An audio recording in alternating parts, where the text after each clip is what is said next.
Hey everyone, and welcome to Comics from the Multiverse, episode 174. I am Peter, and joining me as always is Matt. Hey, what's up? Connor's here too.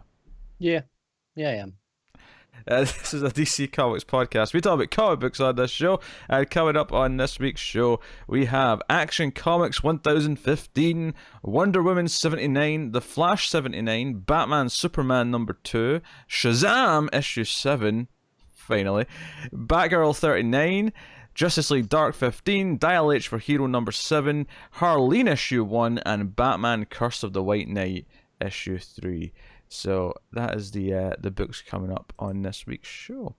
But yeah, it's been a very light week for news. We got some breaking news at the end of last week's show, but there's been essentially nothing since. At least not for comic books directly. There's been some TV things going on. But it's New York Comic Con next weekend, so we might get some stuff then. Yeah, we might have breaking news throughout the show next week because Comic Con's happening. Yeah. Yeah, I have no idea what DC panels are happening or when.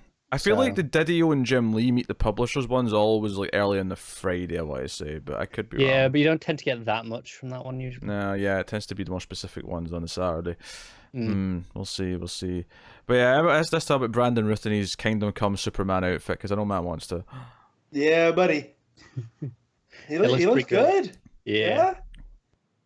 I don't know if he bulked up or if that's just the costume, but he looks like the guy that modeled for the Alex Ross painting. So the material of the costume looks relatively thin. Yeah, so he probably bulked up. Yeah, it might have just been him. Because that was one of my big problems when he was Superman back in 2006, was he always seemed kind of slight. Like, Reeve he wasn't a huge guy, but, you know, he seemed like a powerful dude. And I never got that out of Routh. And now he looks proper, you know. Back in He looks fantastic. Back in 06, that's 13 years ago. Time is moving too fast. I know. It is. Back in 06. Oh, dear. Back when I was like, oh, man, I just want a good Superman movie. And then I should have been careful what I asked for. I bet you'd take Returns any day right now. Oh, for sure. Returns is boring as shit, but at least he acts like Superman. There's no argue with that. Doubt. Oh, dear. You know what I mean? Like, I don't know. That was a dark movie for, you know, Lois Lane, because Kate Bosworth in that movie is like such a blank sheet of paper. It's and it's because Ralph's pretty good as Superman. I think even in that movie. I mean, he's doing a Reeve impression, don't get me wrong, but that's what he's supposed to be doing, and he does a pretty good job of that. It's continuing continuity from those, but I mean, the airplane scene still stands up. Yeah, the airplane scene still is a great scene. Pretty good. Joey, it's always funny that movie's boring as shit, and now you've got the added Kevin Spacey kind of like layer to add into that movie. So and the singer layer. Yeah, and the singer layer. Oh my, that movie is just rampant with problems. Brandon Routh, the only thing comes out unscathed. Yeah. Jeez. Yeah, I'm trying to think. I mean, Marsden, not too bad. He's still acting. His character's just like, he's there to be the guy who just moves over basically. Yeah. Well, he got a whiff of the Last Stand script and was like, "Oh, I'm gonna go do this over here." Yeah, that came out the same year. Man, 2006 was a bad time for superhero movies, wasn't it? Yeah, but again, with what we've got out of DC. I would still take the boringness of Returns. I'd take Returns over BVS any day. Oh, and so would I. But I mean, and parts of Man of Steel. Man of Steel gets a lot wrong, but some of the stuff that it does get right, like it's. Well, here's the thing though. Man of Steel is a better movie than Superman Returns. It's not necessarily a better Superman, but it is not boring like Superman Returns is. Yeah, Man of Steel is not a bad movie. It's just a bad Superman movie. There's a big difference there. It's not a great movie, don't get me wrong. It's riddled with problems of its own making, but it's enjoyable enough as a movie. Just not Superman. Mm-hmm. Yeah, so I got Brandon Routh, but perhaps the bigger news though is the Canary spin-off coming out of Arrow next season. Because why just escape the Felicity family when we can have a spin-off focused around her daughter in the future? Oh wait, that's what this is? Yeah. It's set in the future. It's her daughter Mia Smoke with an aged up Dinah and Laurel, who both have like crappy old age makeup on. boy. throughout the whole of the last season. It was terrible.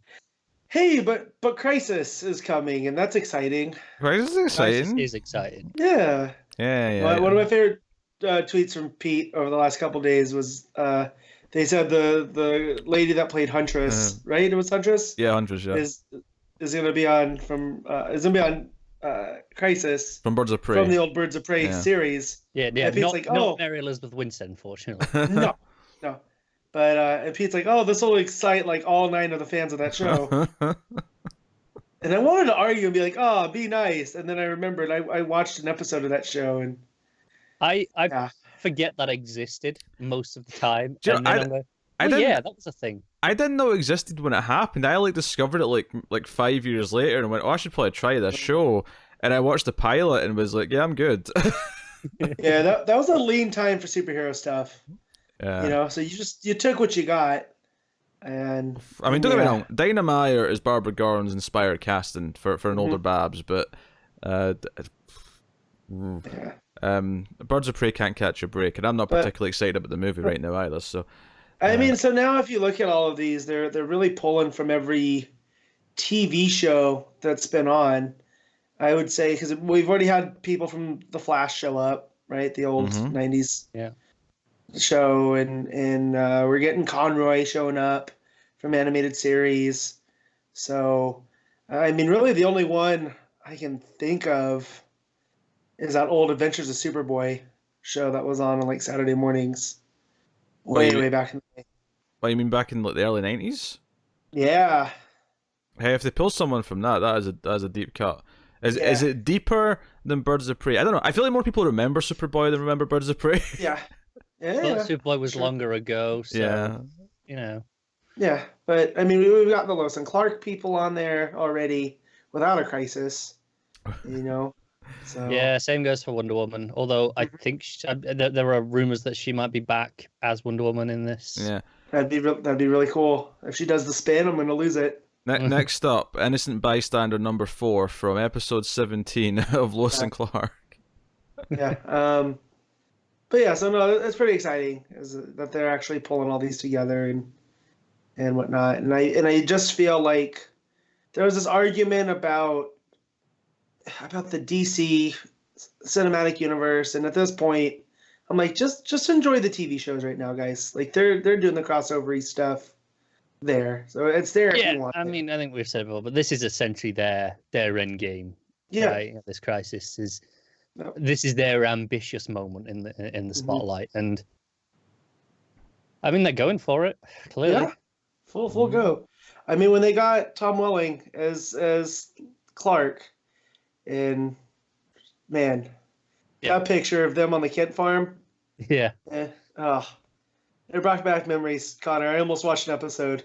Don't do it, Matt. All your memories will be ruined if you do that. Yeah, he's right. I probably could skip the first 2 seasons. And You just start with definitely season could. 3. You could also skip season 3, 4, 5, 6, 7, 8, and 9. Probably 10 too. But that's not. No, I already did. I skipped seasons 8, 9, and 10. Well, half of 8. So, but yeah, and not sad thing. The disappointing thing is, I guess Rosenbaum turned down an appearance, which he's my favorite Lex. So yeah, I mean, not much. I mean, Clancy Brown, I guess, is decent. You know, on the cartoon version, but I mean, it's not the same. Slim pickings. No way am I going to praise the other one from Returns. Not falling for that trap. No. Why would you? That'd be insane talk. To be fair, no one praised him even at the time. No one really did. Everyone was just kind of like, Spacey as Lex sounded like a good idea. It's not like this is anything tarnished. It's just like, I mean, sure, it's one more Actually, reason. Joe was a lot like, not the stuff since with what he's turned out to be, but like, it's because I recently reviewed Terminator Salvation, and it's a lot like John Connor as Christian, Christian Bale as John Connor. That sounds like perfect. And then you watch Salvation, and it's just kind of like, this didn't work out so well. Although I don't necessarily blame him for that, but no. No. The best thing to come out of Salvation was the him freaking out on set because the lighting guy walked into his eye line. Joe, what's funny, because I was talking about this actually, is that this came from a simpler time. Like, see nowadays when something comes out about an actor, it's like Kevin Spacey. It's like these big stories of these really dark things that are absolutely vile. And you think back to Christian Bale getting a lot of bad press because he lost his temper and shouted at someone on set, and I'm like, that seems like child's play. What? Who cares? That's quaint. Yeah, we were saying, I was talking about the same in British politics this week, where, you know, only a couple of years ago, it was a big scandal when a comedian said something on a news show to a BBC presenter, and there was headlines for days. This week, you had someone on a BBC show actively saying they're and encouraging that. Nothing. Corazon makes sense. So the British government just got a hold of Connor's microphone and censored him. And censored them because we did not hear the vital part of information in that sentence. We have no idea what he just said. What bit did he get up to? Pretty great. You said, someone said blah blah blah blah blah blah, and then that was basically it. No, I said someone went on a BBC show and actually said there should be riots over Brexit. Encouraging people to riot and loot in the streets. Nothing happening. Yeah, let's not do that. That's How about no rioting, please? Please. Pete's asking nice, guys. Pete can't be bothered going out and dealing with that. Yeah, no, it's just we can't be fussed with it. I have movies to see. Pete just wants to go to the shops and buy his stuff. He doesn't want to have to loot. I mean, I'll take stuff for free, I suppose, but otherwise I have to deal with angry people running around and chaos ensuing and all sorts. Thank you very much. Oh dear. Carter, sort your mic, for the love of all things. Yeah, man, it sounds like you're doing Velcro. Well, I didn't know. Matt, it's been less all week. He's refusing to buy a new mic cable. So it's October and like Tuesday, right? I'm bringing this up because it's Halloween season, and this is this most wonderful time of the year. Prove me wrong. And October thoughts coming up. That's it. I've already been getting in the mood by watching some horror movies, and I want to mention one that I watched this week. There was a little find on Amazon Prime that turned out to be a great little gem, little low budget movie about two guys called They Look Like People, and it's a great little film about mental illness and paranoia. And these like two friends who are kind of trying to reconnect, and this one guy believes the aliens or something are taking over people and like are around them, and he has to like defend the planet. It's a delightful little film, which I was not expecting. It's weird in places, very tense, but ultimately it's actually a really personal human story. I recommend it. It doesn't sound like a horror movie, Pete. Oh, I guess it's a horror movie. Just okay. As soon as he gets a phone call with this deep voice going, "You can't trust anyone. They're all around." I can't do it justice. I was watching it with headphones, and the deep effect on this voice was like burrowing into my skull. It was great. Chilling. It was great though. I recommend it. They Look Like People. I was home sick from work on Thursday with a cold, and I watched My Bloody Valentine. Which one? The original. Original. Okay. That's on Hulu right now. And what a delightful, quaint slasher movie. How about this one for you, Matt? How about a film called Late Phases, where the premise is that this old veteran moves into a retirement community and he's blind, and a werewolf kills one of the old people, so he has a month to prepare as a blind man to take on a werewolf. Yeah, I think that's on my queue. It is now. Did anyone see that light go across my screen a second ago then, or are my eyes going funny? I think I did see it briefly. I wasn't paying attention. Going round, and I'm like, I have no idea what that was. It's the aliens. It's a ghost. Like genuinely, like I have no idea what the hell has caused that, and I'm just like, did I imagine that? Oh, there was a scene in They Look Like People where the one friend asked the other one to help him shave his back. And I was watching this on stream with viewers, and someone said, "This would be like if Peter and Connor lived together." Of course, I vehemently denied that immediately. But I was not. That you guys live together, but you definitely would shave Connor's back. Right? I would not shave Connor's back. Thank you very much. Oh, come on, be a bro. I want no part of it.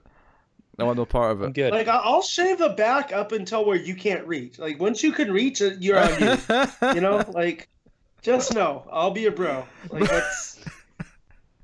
Is Matt offering to shave our backs for us? I think he just did that. He is, yeah. Yeah. Okay. I'm just saying, I'd help a bro out.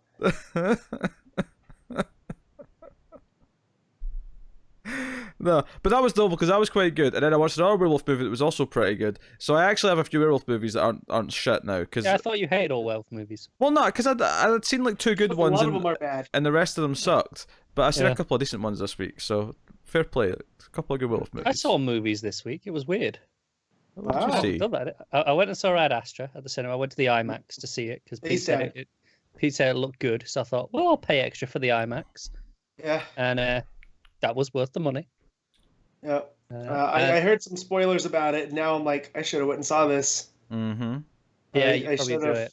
Because I don't want to say anything for people, because people should find out about this on their own. But the trailer makes it look like a Terrence Malick movie, and it's not. No, I mean, there's definitely some sort of slow visual moments that kind of maybe, remind you of Terrence Malick, but it's not. There's definitely some plot holes. There's some things that you can pick apart, like, quite happily once you've seen it, that makes no sense. There's also some really loose understanding of physics at 1 or 2 moments that really... so it's not like Interstellar taught us then. There's a point towards the end where, and I won't spoil what's going on or what's happening. I will just say that when you're moving in space, when you've let's just say shot yourself in a direction in space, as soon as you hit an object, it will completely stop your momentum.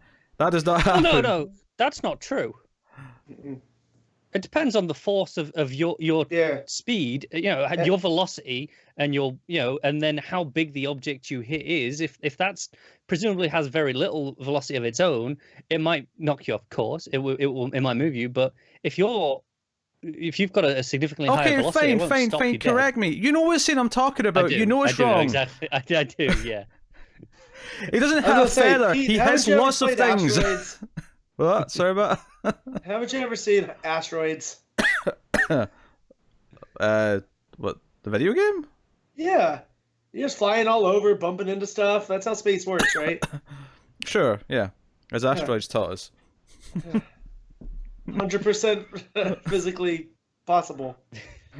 It has some fantastically tense moments, though, in that movie. Yeah. Oh, yeah, it's very pretty. Good music. That director did The Lost City of Z, which is a book that I've had forever. That's, true story of what happened to these guys that went into the Amazon. I want to say back in the 1910s. It's been on my queue forever to watch. From what I hear, it's an experience. Like, you got to sit down and not be distracted and take it all in. And thanks to phones and whatnot, my attention span's not what it was 5 years ago. So yeah, I know that feeling. Yeah. Well, for me, that's actually quite a gauge for how good a movie is, though. Like, if it's like 20 minutes in and I'm already looking at Twitter, then the movie's not doing a good job. But if I'm just like, no, the lights are staying out, I'm not looking at the phone, I'm zoned in, I'm in the moment. It is a lot easier in a cinema, though, to not have that temp. Oh, absolutely. Guilty, so you just don't do it. Oh, yeah, I never do it. Even when I hate the movie, I don't do it in a cinema. The only time I've done it in a cinema is when I was literally the only person in the screen. Me too. Yeah. Well, and it was not a good movie. Yeah, I've texted you guys from movies when I was the only one in there, being like, what the hell just happened? Yeah. So. If there's even one other person in there, I'm not touching it. I'm not being that guy. No. But if I'm on my own, screw it. Yeah. But, it's kind of a barren time for movies right now. I haven't been in the theater in a bit. Yeah, this was the first time I've been since, like, Toy Story. Yeah, but it'll pick up, I think. Oh, we got Joker in like 2 weeks. Yeah, well, for us, it's next week. Well, it might be next week. I don't actually know. I'm just. It's October 4th. That sounds about right. That sounds right. I don't know. Yeah, I'm in a really weird place with that movie. I just kind of like. Me too. I didn't even realize it was out next week. I was like, oh yeah, okay, yeah. Yeah, I don't even. I'm not excited for it. The more he talks, the worse he gets. Yeah, exactly. And I won't say what it was they did because this is a weird story, but it was Nicholas Scott retweeted it earlier on Twitter. Mm-hmm. So if you want to go and read that story about him, and I say story, it's something he's admitted to doing, and it was on the record. It's not like someone. It involves The Hangover. I'd heard the story before. Yeah, and it's like, yeah, okay then. Yeah, he's always been this guy. Like to think that it's just come up now because the Joker, it's not. I mean, again, he made the G.G. Allen movie for his student thesis, in film school called Hated, and I believe that's on YouTube. If people would want to watch it. But at the same time, I'm really curious about this movie. Oh, me too. Yeah. It's another thing where, like, it got to a point where I'm just kind of like, I'm kind of done talking about it. I don't even want to deal with it. I get that. It's just all thing. In fact, speaking of movies, surprise, surprise, Sony and Marvel made up. Who could have saw that coming? In fact, I think when we talked about it, conflicting reports. Some people have said that Sony gave in and took the deal that they refused, the 50-50 deal. I've seen other places reporting that Marvel are only getting 25%. No, I saw 25%. Okay. It's for one Spider-Man movie and one Spider-Man in the MCU appearance. But the other caveat, though, is that now Sony are allowed to use Spider-Man in their own other movies as well. So, right. It sounds like there was a bit of a compromise. Would you want there to be a Sony Spider-Man and an MCU Spider-Man? Or do you want them both to be Holland? Because if they can play nice well enough that they don't do anything super like contradictory in other movies, then sure, just let it be Holland. Like, yeah. Because I don't know if I want Holland showing up with Tom Hardy. You know what I mean? Oh, I definitely do. Oh, no way. I believe it was supposed to have an appearance in the first Venom movie, and then it got cut for scheduling reasons. I don't know if I like that. I am happy for Watts, though, because now he still gets to work with Feige.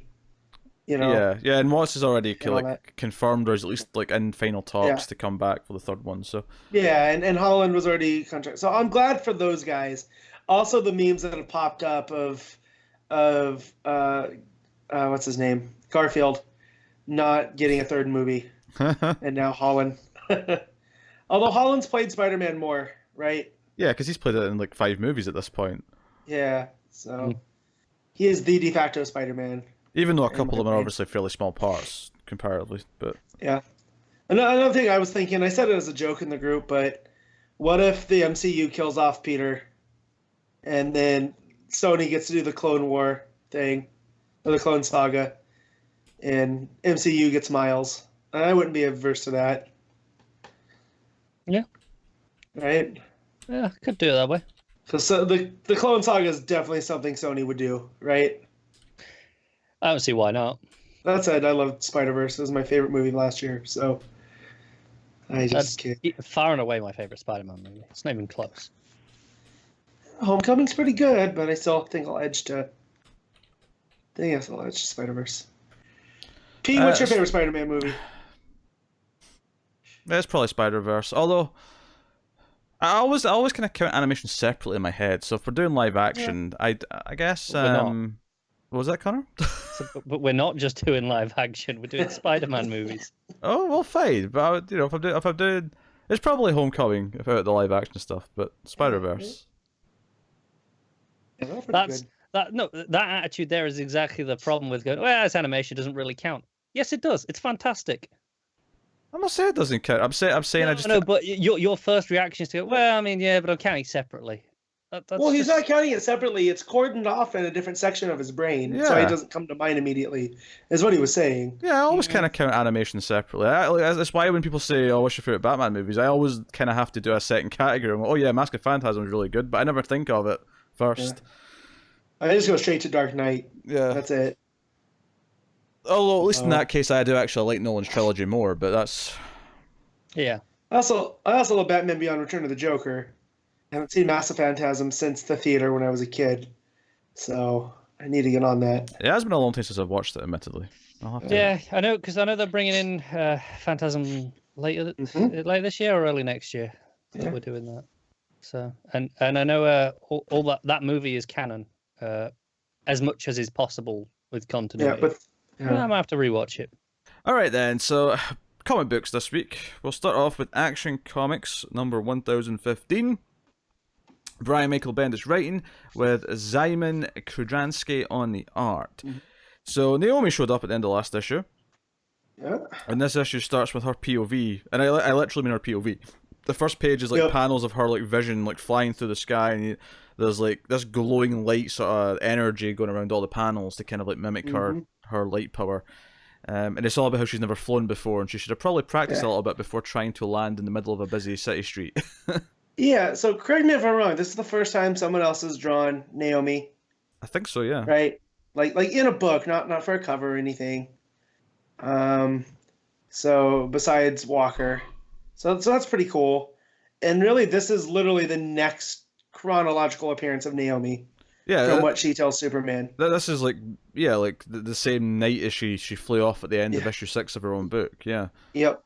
Yeah. So she's landing. She's telling Superman who she is and about this other world she's came from, and just it's actually quite obviously in your face, like just how similar to Superman's story it is. When she actually gets, oh yeah, my parents sent me here to protect me because our world was dying. Like, oh yeah, that's like a lot of Superman. I mean, that's it was all me too.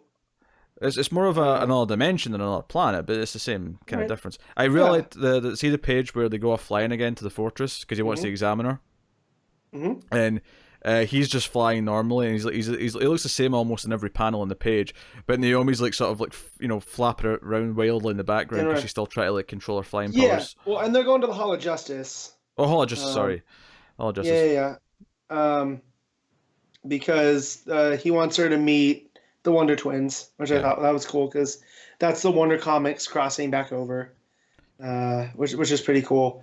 But yeah, that whole scene where because she wrecks into this food cart outside the planet, and I thought that was a real fun like Superman moment where, where he tells her that, oh, I got this mess. You it was all an accident. He cleans it up, and then he explains to her all of this other stuff.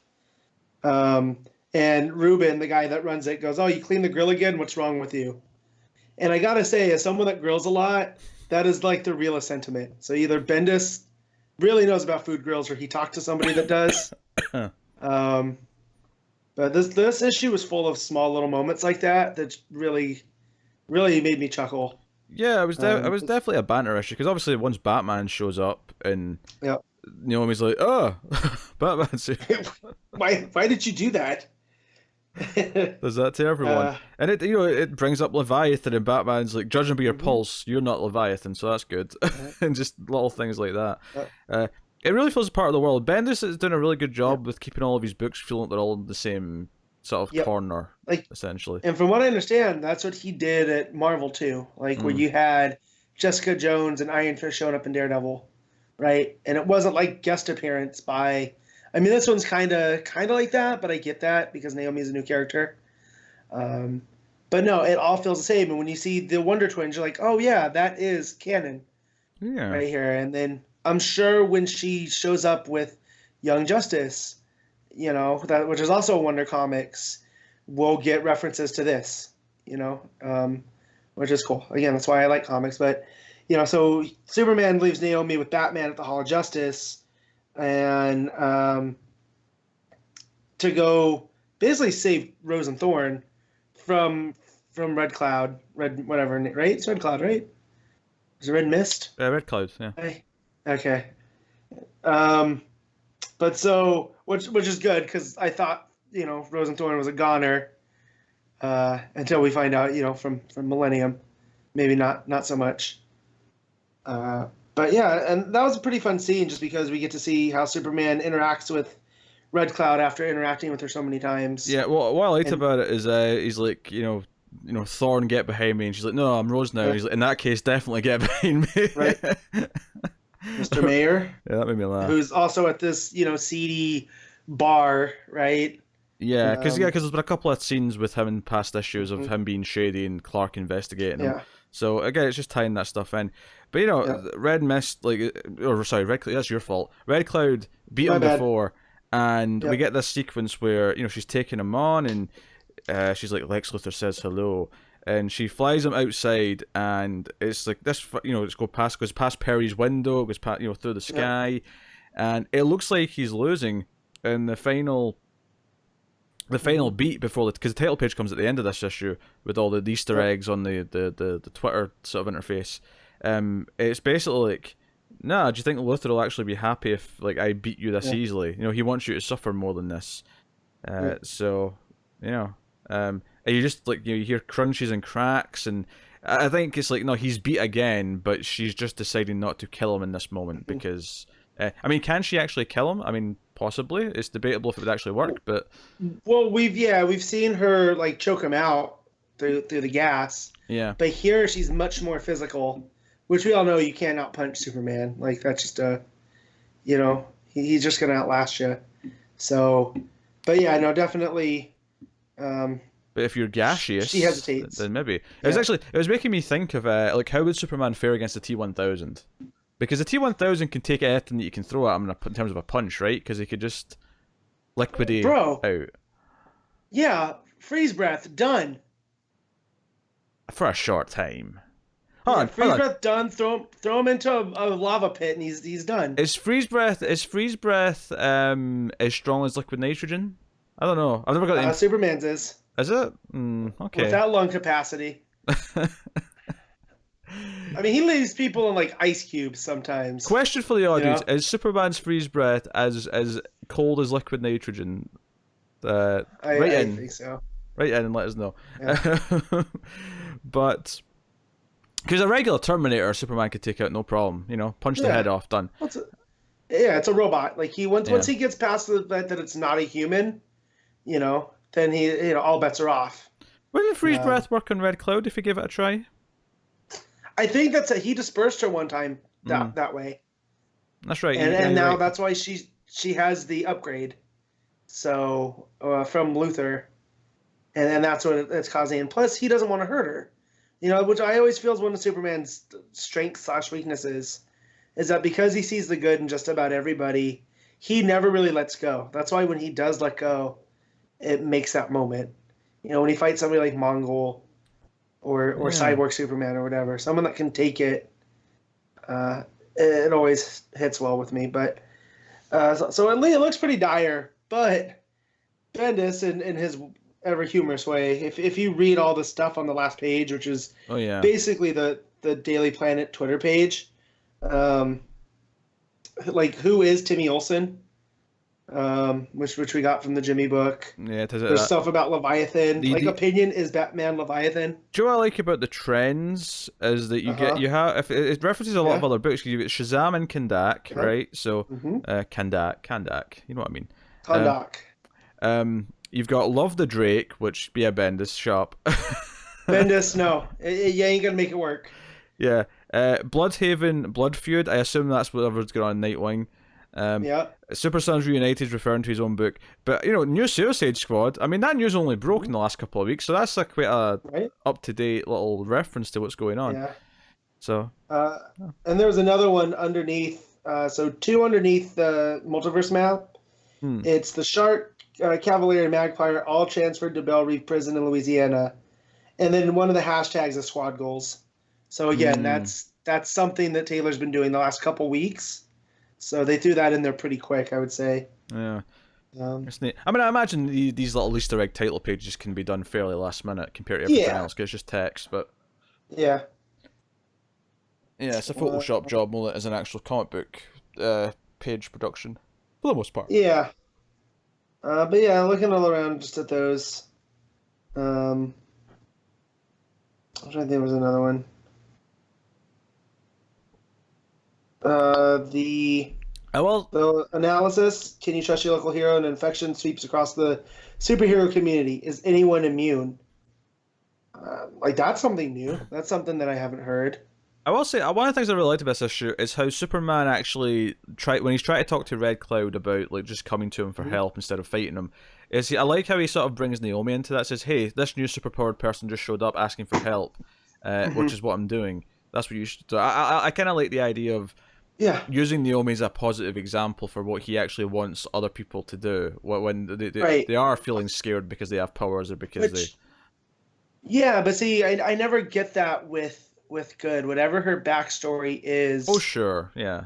You know what I mean? I love the fact that that Naomi is someone that we've seen through her book that is inspired by Superman. Yeah, obviously. And of course, her, you know. Yeah, we know better about good because obviously we know Superman's barking up the wrong tree. Like he's not going to like convince her, at least not easily. But I like that, you know, from his point of view, trying to use Naomi as an example of like, hey, she came to us and we're doing our best to help. Yeah. Even Batman's on board helping her.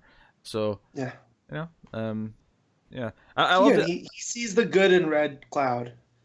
So I love the idea of when we get Naomi back as a book, that she comes back and it's like right after all this stuff, and she's like, "Oh yeah, so I met Superman and Batman," and like, just like I can't wait for her to tell her friend and then her parents, who, you know, one of them is a Rainian, you know, like that now she's part of this bigger world they were trying to keep her from.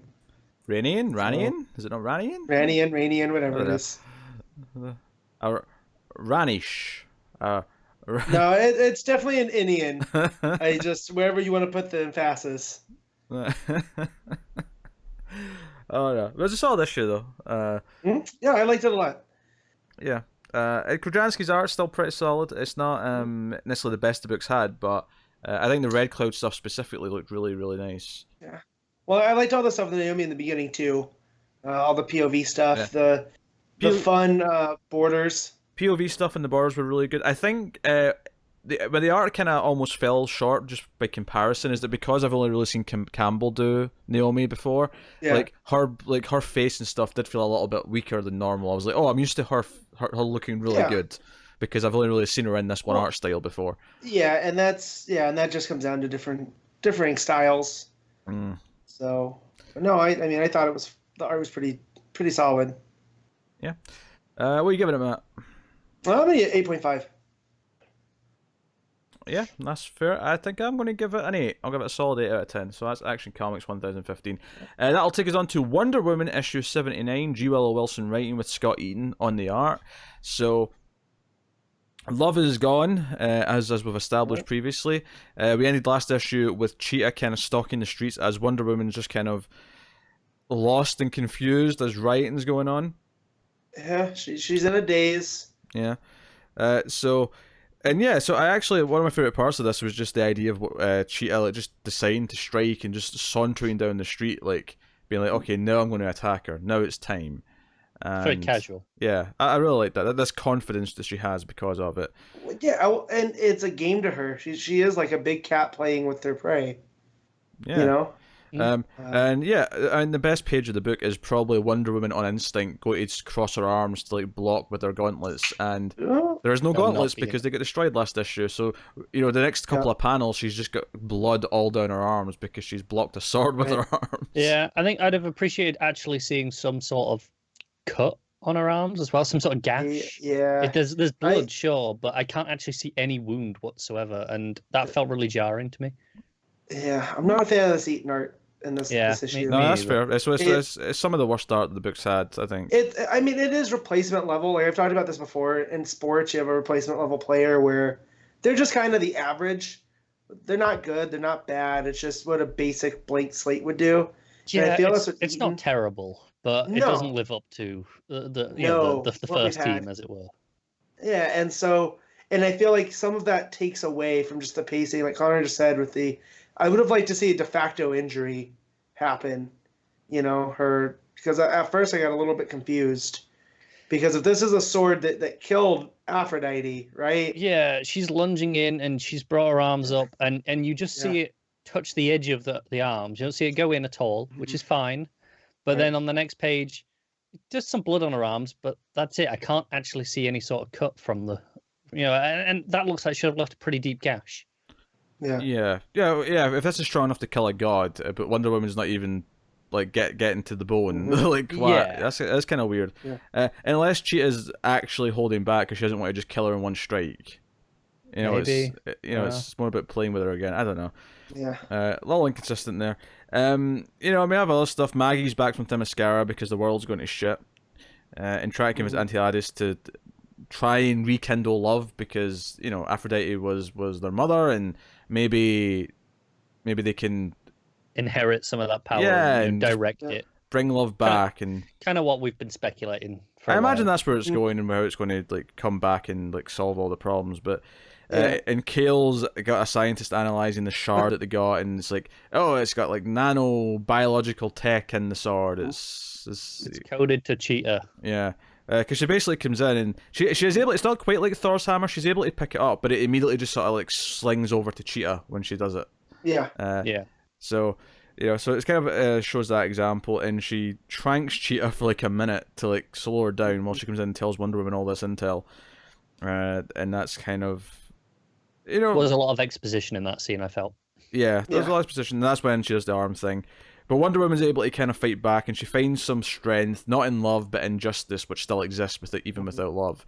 So she's able to kind of do enough. And what I did like about this fight scene, though, I like the idea that she sort of acts tough to sort of scare Cheetah, and Cheetah runs away, her tail between her legs. But as soon as Cheetah's out of the room, Wonder Woman collapses. Like she's kind of faking it almost. She's faking it to appear strong, and then immediately just buckles. I do kind of like that which aspect. I would say. I wouldn't say fakes it, but she's hanging on by a thread for as much as she can. You know what I mean? And I would say that shows her strength right there. It's you know what I mean? She digs deep, gets that extra.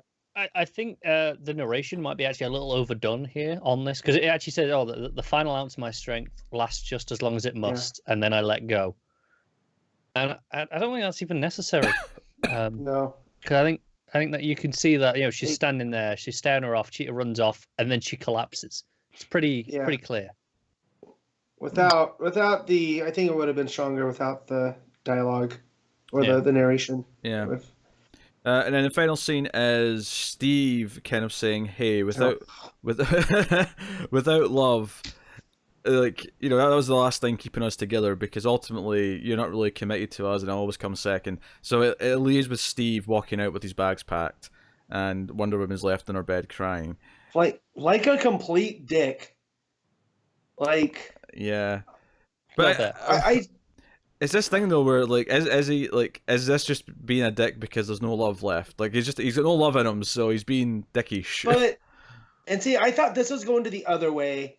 To the like, I know that I have love for you, but it's my duty to stay with you, right? He's a soldier, he's a pilot, and I figured that's where it was going. Not for him to be like, up, deuces, and then cut out, leaving her literally at her most vulnerable. We've never seen Diana this vulnerable. So, like, narratively, I understand it. I think it's a bad move, though. I get that. Yeah. So that was the end of the issue. I think the main progression with Cheetah stuff I quite liked. And even Kale, doing her thing. The Kale stuff was probably my favorite, just because she is a complete mad scientist at this point.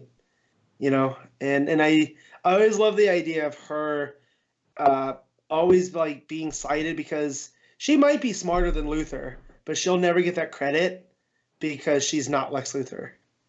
And like Lex has this brand that Kale just doesn't have. And so the almost as if this wasn't to be even with Diana, it was to be like, well, screw Luthor, I'm going to show him better than him. I would say she's more ruthless here. I don't know, because she tells the scientist to just figure it out. Yeah, you've got till tomorrow. Luthor would have just stood there and done it himself if it was that desperate. Right. Yeah. This is one of several books, in fact, Action Comics was as well, that have the "You're the Villain" banner on it saying "Unleashed," and there's references in all these books to how Lex Luthor's gifts or tech are helping. So with Cheetah, it was the swordsman in hands. In Action, it was Red Cloud having some extra pizzazz. So there's more of that to come. So and some of it's a bit more clunky than others. I mean, I think typically it's integrated better than the gift sort of stuff was, because that was always 2 pages at the end. It was always the exact same scene. Yeah. Here it is more just like, okay, how the villains are using it in the plot that we're already having. It's just kind of it's leads to some clunky dialogue, but it's not terrible. Well, because the gift was the inciting incident, right? And now this is all the fallout. Yeah. So I mean, I was sick of like hearing Lex being name dropped by the end of my books. So I was like, okay, I get it. Lex is giving out stuff to people, right? Okay. We can move on from this now. Yeah. It's one of these things, though. I wish there wasn't a banner, though. I think it would feel much more exciting if just a couple of them brought it up without us knowing about it in advance, but because there's a banner saying this is a tie-in to You're the Villain. Superman out of any of them, or Action out of any of them, could have gotten away with it, right? Because it is Lex, and it's kind of central to that plot. This could have gotten away with it as well, like, just in the sense of, hey, we know that Luther gave her this sword. Oh, it turns out he enhanced it a little bit. And sure. On top of that, like, Cheetah's been actively working with Lex and Justice League for months and months and months. So right. So yeah, it feels a bit more natural, even though the actual name drops of Lex started to feel a little bit iffy across the board. Yeah, I don't think it's like one of them individually. It's just that they all happen to be doing it at the same time. Yeah, which is the worst thing about these weird kind of forced little tie-in elements in these books. I mean, at least it's not taking the books over like a wholesale. It's just these little details, but it is worth mentioning. So yeah, the art is kind of mediocre. Wasn't feeling it too much, and it's a shame because the art in this book for Wilson's run, for the most part, has been very good. Obviously, last issue we did have some complaints as well. It's just this arc here at the end. It's almost like it's the end of the run, so it's not getting the same love and care. The other artists have gone off to new and better things. Yeah, and they're like, well, you guys can just finish off. Yeah, let's throw in some house style, workmen to finish this off. I think to be fair to Eaton here, I don't think it is just house style. I think they're attempting to emulate the feel of the book. A little bit successful, but I think they're attempting. Yeah. All right. Yeah. What are you rating them at? I'm gonna give it a 7. Like it's fine. Car? Yeah, I agree with a 7. I think things like the art drag it down a bit. Yeah, I'm also with a 7. I like most of the story progression, a couple of inconsistencies, but the art definitely drags it down like a point at least, if not a couple. So that's Wonder Woman 79. That'll take us on to the Flash issue 79. Joshua Williamson writing with Rafa Sandoval on the art, and this is post-death of Psyche. I swear every issue of the Flash for the last few months, I never remember the names of any of these new characters until they say them in the issue, and I'm like, oh yeah, it's Psyche. Oh yeah, it's Steadfast. Oh yeah, it's my stupid brain memorizes these things. So every issue I'm the same. I forget. Don't ask me their real names. Right? Oh sure, yeah, I know their Speed Force names. Yeah, or Strength Force and Sage Force and so on. Yeah. Yes. So yeah, obviously we've been a little bit lukewarm on this arc, and we were definitely down on year one. I think this issue doesn't really do anything to completely change it. I think it's fine. It continues the arc, along the way it's been going, with no kind of quality up or down really. It did occur to me in this issue why we have new outfits for the Rogues. I think the main reason for it is so that we can tell the difference between Captain Cold and Commander Cold without having to think about it, because they just look so different. That makes sense. Yeah. It was when, because there was a transition at one point where we're with the Rogues and we're Captain Cold's there, and then sometimes you get the narration box when the next scene will pop on at the bottom of the page to tease the next page, and it's like a Cold box, and I'm like, oh, we're going to another Cold character, and I turned the page and he's got the parka on, and I'm like, oh, that's why new Cold or old Cold looks so different, is because it's just so it's easy to tell who's who. So yeah, I thought I'd mention that. So they're all pissed at Flash for hey, we could have helped you. We could if you let us come with you, we could have helped you save Steadfast or Psyche rather. Yeah, but here's the thing. Now you're a target too. That's like me bringing if the Black Flash over after everybody, and I bring all of them to where one is. Now you're just creating a buffet for the Black Flash. No, so there's logic. I'm getting real tired of Fuerz's attitude. At this point, I'm just like, is the Strength Force really just I don't want to say corrupting her, but I think it maybe makes her a bit more reckless. Yeah, and if that's the case, that's good on Williamson for giving her a character that way. But I'm just, I get why people don't like Guy Gardner, right? Because a lot of the same reasons. It's funny you say that, Matt. Over time. It's funny you say that, because I was about to say she's acting like Guy Gardner. But exactly. Do you know what the problem is here? Is we never really knew her before. So we don't know if the Strength Force is changing her, or if this is just how she is. Is she just a prick like Guy Gardner always? Yeah, Guy Gardner's a prick, but he's a lovable prick. Exactly. She's not that lovable. She's just... And I just look at her and wait, Barry's trying to save you, and you're going to sit there and argue with him at every other point. And my personality type, if I'm Barry, I'm like, fine, go off. I don't, whatever. I'm trying to help you. You don't want to take the help. See ya. That's why you're not Barry Allen. Not exactly. That's why I like Guy Gardner. Speaking of roads, so we got to Golden Glider, who's helping kids, like orphans or hard done by kids. I think it's just kids who've been like abused and stuff. Yeah. And she's helping them by teaching them how to skate, and it's all kind of sweet. And then through the reflection of the ice, the rogues come in, and I do actually like how Cold looks, and Heatwave looks fine, but the other two, Mirror Master and Heatwave, what are those new designs? I don't mind the Weather Wizard one. I really don't. No, I'm not feeling it. Yeah. I'm not feeling it.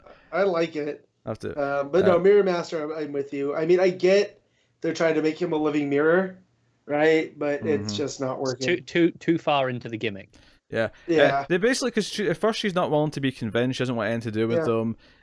But Cold's like, hey, the plan we're going to do, it's your plan. It's the plan you've wanted to do the whole time. So we don't get to hear what it is.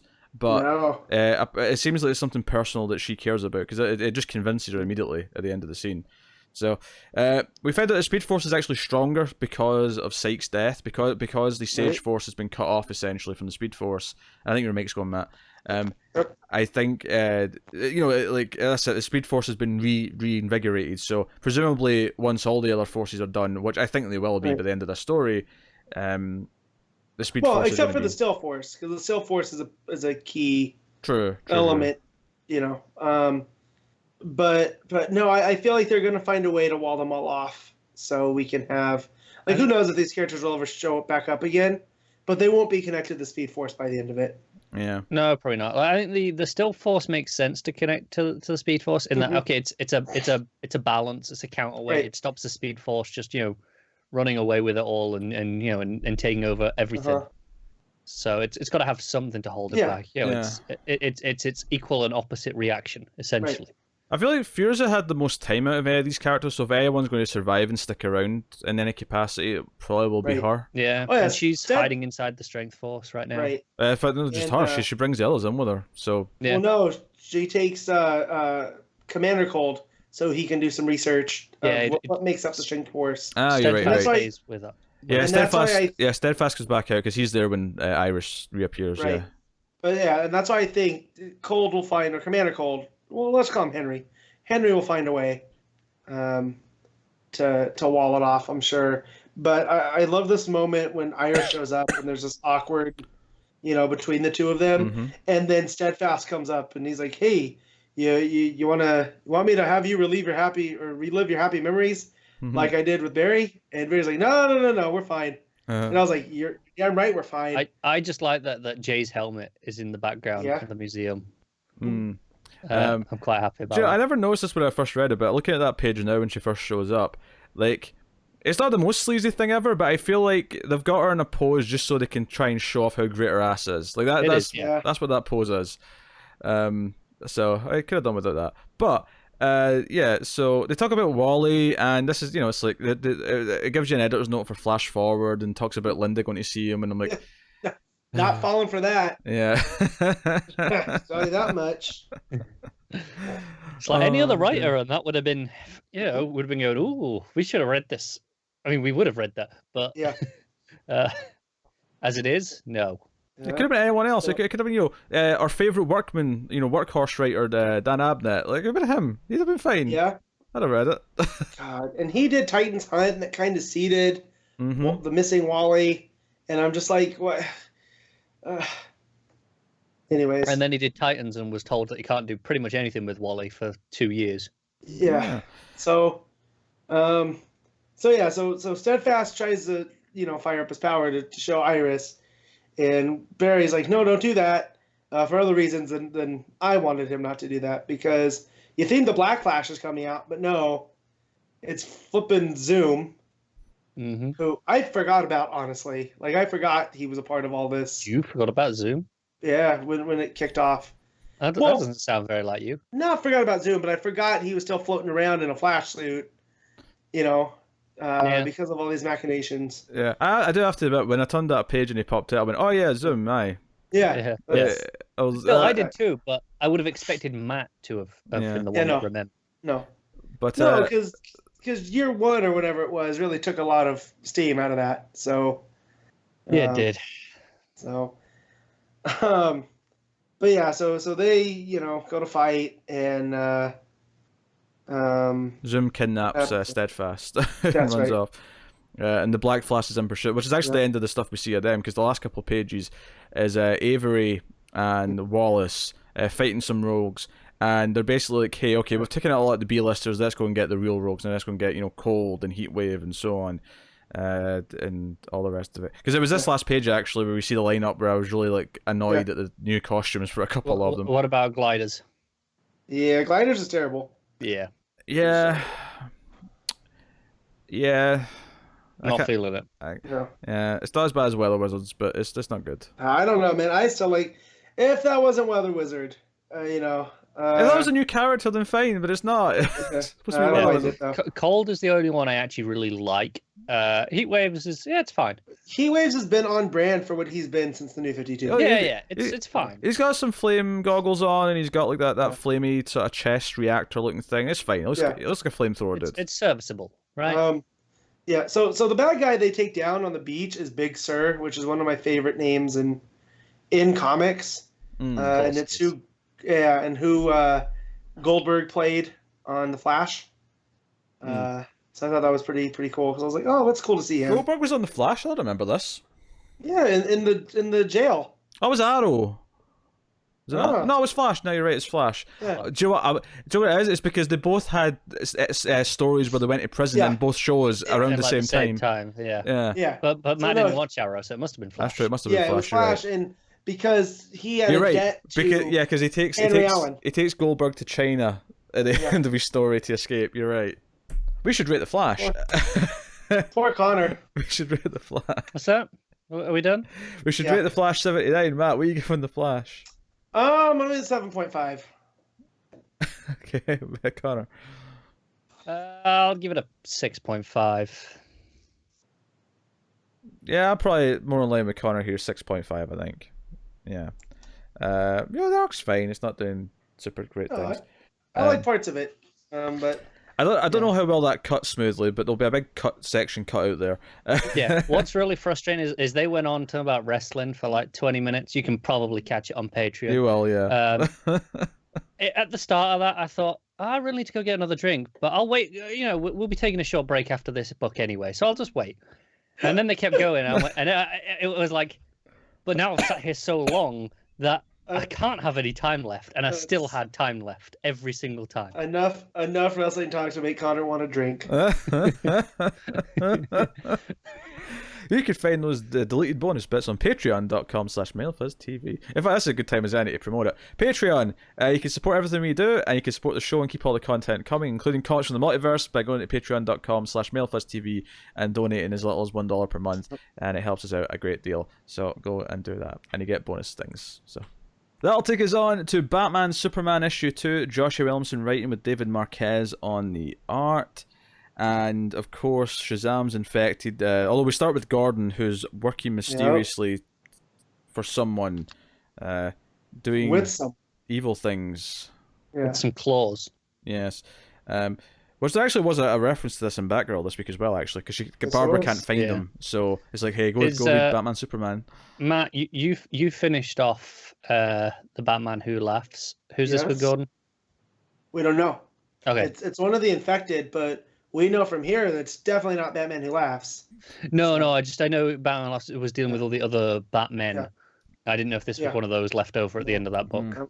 Is it? I don't think so. Is it one of the Secret Six that we've not met yet in the book? It's either one of them or it's a leftover, like Connor said. Although I didn't know if there was too many left over. It's definitely not the Punisher Batman. Okay. Because James Jr. took him out. Unless this is James Jr., you know what I mean? Man, which I don't see, but that would have been my first guess. That caption for this 2-page spread, it says the cave of the Batman Who Laughs. I'm like, we couldn't have come up with a better, like the laugh cave, the I don't know, the something cave. I don't know. This is a bit Cave of Laughs. Cave of Laughs, yeah, whatever. It'll be coming. So Batman and Superman are fighting. Let me just tell you, Shazam. Yeah. We all know I really like Shazam, right? Like I kind of like Eaglesham because he becomes a super bro, and I kind of love it. I've got effing superpowers. Yeah, Give me a good chuckle. Yeah, as he's one. darting into the sky with lightning, he's got like a ball of lightning around him. And also Batman's I hate magic. I can sympathize with magic. that. Yeah, I like this issue a lot more than the last one. It drops the whole. You know how my big complaint last issue was it felt really unoriginal. It was doing the Loeb Superman Batman thing where it's the duality thing, and it felt repetitive, and I'd seen it before. This just goes, no, screw it, we're just doing our own thing now, and I think it's better for it. It may come back to it occasionally, but I think it was maybe a stylistic thing for they wanted in the first issue to kind of set up that this is a Batman Superman book. It's both. Maybe, yeah. Because there's not really much narration in this, if any, right? I don't recall much. Yeah. No, but him, Billy transforming into a kid, right? I was getting shades of Kingdom Come. Yeah, he's pretending he's like, oh, I'm sorry, Superman, there's something dark. And he's like, haha, sucker.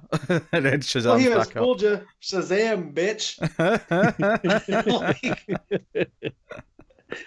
It's like, it's hard not to love this version. Yeah, like, no, I want my Billy back, right? But he's evil shit really entertaining. Kind of great. Yeah. And actually, that's really good. Like, see when he Shazam's back up and he's got Superman by the neck, and Batman just like suicide dives the Batman Who Laughs bat plane into him. Like, that's a good moment. The art's fantastic. Yeah, the art's great. Yeah, Marquez's art's even better than the last issue. I guess we're in the point of the week now where, we're into all the good artists now. Yeah, because we've had like some okay art for the first few books. I don't know. You guys can tell me I'm wrong about Action because. I didn't see that. I mean, Action was definitely better than the two that came after it. Like, but not a standout by. I don't recall. I wouldn't say a standout. I like Kudranski. I think a little bit more than Pete, but he's still underneath the next couple we're going to talk about. Yeah. But just, I think when we get to the end of the show, there's going to be a fight. A lot of options this week as opposed to some weeks. There's a couple of options. Yeah. There's a fight, definitely. Yeah. Well, and I'm still fighting it. Like I think there's maybe 3 options at the end to talk about. Yeah. But we'll get to that. Anyway. So Billy has these batarangs that we had seen in Batman Who Laughs, and these are how you infect. And one of them has a super symbol on it, has the House of L. Yeah, it was meant for Superman, right. Which actually leads to what the cliffhanger in this issue is that Superman goes undercover and goes to get the Batman Who Laughs, pretending to be infected and pretending to be a Jokerized Superman, but he's just really is acting, which is actually kind of like the thought of Clark having to pretend to be deranged is kind of magical, actually. How far does he go to keep up the act? That's the question, isn't it? Right. He has to do some stuff, surely. Yeah. So we get Bruce and Clark in the fortress, and Bruce is in a stasis chamber because he fell, and Superman of course caught him. Yeah, Shazam gets away because he's like, basically you have to keep fighting me and try to catch me or save Batman because Batman's fallen to his death. Right, and so he does, and so basically Bruce pieces this together. You also find out that Bruce can read Kryptonian, which, because of course he can. He can speak it even. He actually says something in Kryptonian. Yeah. And I'm not a good enough of a Superman fan to know what that says. I used to know the glyphs, but now not so much. Yeah. Also, poor Kellex. Yeah, Kellex got an ass whooping from Batman. Mm-hmm. In his undeserved. State. But then we find out that definitely when they built the Hall of Justice, Batman had planned for Batman Who Laughs. So he's in this, stasis field, you can say, where he can't move, which I'm just like, just find him. Can't we shoot him into the sun, Batman? Like, I know you have your rule, but just launch him into space. Right? Yeah, I get that. Because he is the ultimate evil. Like, this isn't the Joker that you can hope to rehabilitate. Best case is you rehabilitate this one and there's another Bruce Wayne running around. Like, his Earth is shot. That's why he's coming to this Earth. Yeah, there's an argument that his Earth wasn't supposed to exist anyway, so it's fine to just, erase him along with the rest of his Earth. Exactly. You're playing with house money at this point. All right, just throw him into the sun. That's it. Gone. But yeah. So I feel like there's going to be a little bit of a not a fallout, but because the way that they bring this prison up, it was kind of done in secret from the rest of the leagues, So I don't know what's going to go on here, but this definitely isn't going to go as planned. Oh, of course I not. definitely don't think so. Of course not. And Gordon's still doing shady shit. He's at Arkham Asylum, and he says Batman. Yeah, I definitely. He says Batman, Superman, the rest of the crew won't know what hit them. So yeah, someone's up to Gordon. Someone's controlling him or making him crazy. Yeah, he's been affected by the Batman Who Laughs. So I'm definitely thinking those hands that we're not seeing who they're attached to. It looked to me the person at the end might have been a different person. It's different, yeah. It's not because the first time it's like a claw almost kind of hand. Yeah. And this doesn't. This looks more like it's an ungloved hand, and also the angle they're at. They're looking down on him. Is he floating or is he stood up on the wall? Right. And we kind of know from solicits who's in the Secret Six, so can kind of make some educated guesses who the clawed one is versus this one.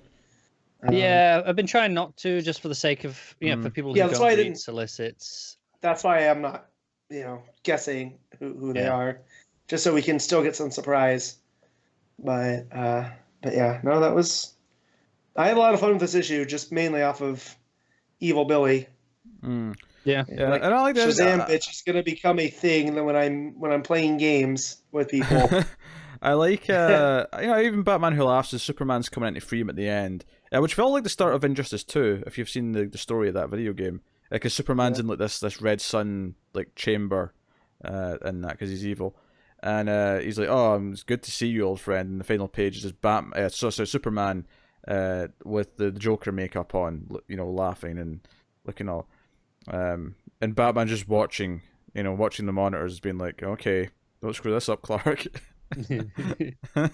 Yeah. So, no, I like this issue a lot. I thought it was better than issue 1. I think the art is fantastic.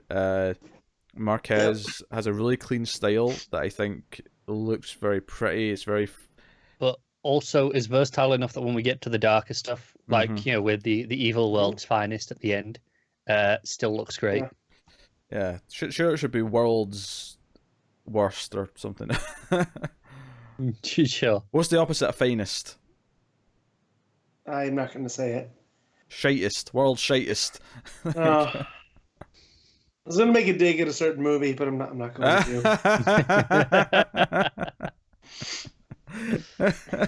that would have been funnier. Oh, dear. I'm above that. Yeah, of course you are. Sure, yeah. Don't believe it for a second. But I like this issue a lot. I'm kind of all aboard the Batman Superman train now, and I think it's refreshing to see Williamson writing something that's not Flash and see him kind of flex his muscles with other characters. So, no, cool. I was going to say, Pete, if you liked high fantasy, I would recommend Birthright. But since you don't, Connor, you should definitely read Birthright. Huh? Well, I didn't realize it was a high fantasy book. Yeah. Well, it's high fantasy mixed with the real world. It basically, what if you smash together Lord of the Rings style shenanigans with the Flight of the Navigator, and that's what the first arc is. I do like Flight of the Navigator. Lord of the Rings, not so much. I know. So, I'm interested. Yeah, and then Pete, if you haven't read Nailbiter, I think you'd like that one. Williamson's a really good writer. So just a side tangent, because I got to, flicking through the book as we're going. At the end here, it's the adverts this week are all for Joker, Harley, Criminal Sanity, and it says on sale. 2nd of October. Pretty sure it's not. No, it's not coming up here. That's fair. Well, we'll look at what's coming next week. No, but I just, to have it the week before, here's your advertising push in the back of every book. Yeah, it's not there. Yeah. It's coming. All right, Matt, what are you rating Batman Superman issue 2? This is a 8.5. Connor? I'm going to go with a 7.5. No, it's hot on it. I'm going to go with a 9, and the art has a lot to do with that. I think it's a solid 8 anyway, but I think the art is really, really nice, so I'm going to elevate it. There you go. So Huh? No, I mean, I liked it. I just didn't love it. Yeah, Shazam, bitch. I Shazam, bitch. Yeah, no points for guessing what Matt's going to yell out at the end of today's show after I say goodbye. I'm not going to. Yeah, I sure. said I'm going to reserve that for games when I'm about to win. Shazam, bitch. Every time I say it, it gets a little bit closer to Rick James. This is Batman's version of the Ben White. Whoop! There it is. All right. Speaking of Shazam, though, that'll take us out to Shazam number 7. Geoff Johns writing with Dale Eaglesham and Scott Kolins on the art. Did you read this, Connor, or have you given this up? I said a few weeks ago, I'm bored. I'm just bored of waiting. I don't care anymore. I can't give it up. Geoff Johns, man. It didn't even cross my mind to read it. I didn't even notice it was out this week because it just basically doesn't exist anymore in my brain. It might have been the first thing I read once I got my comics from my shop. Matt has no self-control. Well, Matt, you enjoyed the issue though, right? Yeah, if I could have remembered exactly what was going on, I'd piece it back together. But I feel like in its time off, I feel like some of the script, was altered to kind of help that along. Mm-hmm. Or maybe that was just always the plan. As Billy's explaining, as Mary has just, told her foster parents. Yeah, Mary's revealing to the foster parents like what their powers are. And then they're like, "Oh, I can't believe it," because the dad's like really excited. Yeah. He's like laughing like with glee, and he's like, "Can you believe it? Two of our foster kids are superheroes." And they're like, "Actually, all of your foster kids are superheroes." Yeah. Delightful. Also, the stuff with Billy's dad on the outside of the house with the lightning. He's like, "Oh yeah, no, my foster dad, he's really into like electronic stuff and." It was pretty funny. He's like, "Is that safe?" Yeah. What's going on here? I was like, "Wait, listen here, Mr. Abandon. You can't ask if that's safe when y'all are just showing up in my life. All right, let's." Yeah, it's neat because they explain to the foster parents about the magic lands to explain what the other kids are. Yeah. So it's kind of a nice recap because it has been a while since we talked about it. Darla and Freddy are in the whale lands, and they're going to be fed to the tigers. But of course, Tawny sticks up for them and decides to save them by fighting off the other tigers. It's actually quite a dark scene because they're pleading with the bears to be like, "Hey, can you not kill us, please?" Freddy's like, "Please, just take me instead of Darla. Just take me, please." It's actually quite dark. But Tawny. And then he tells. When they get pushed in there and they're falling in, before you see that Tawny's gonna jump in, Freddy tells Darla, "Just close your eyes." Yeah. And I'm like, "Damn, Johns, what the hell are you working through here?" It's dark. Yeah. So, but Tawny saves them and they're on his back, and Darla's like, "Oh, you're so soft," and he's like, "Thank you very much," and he runs off. Yeah. It's delightful. Well, and I just love the proper. I guess. What word would you guys use for Tawny? Like he's like I'm imagining him like Colin Firth in The Kingsman.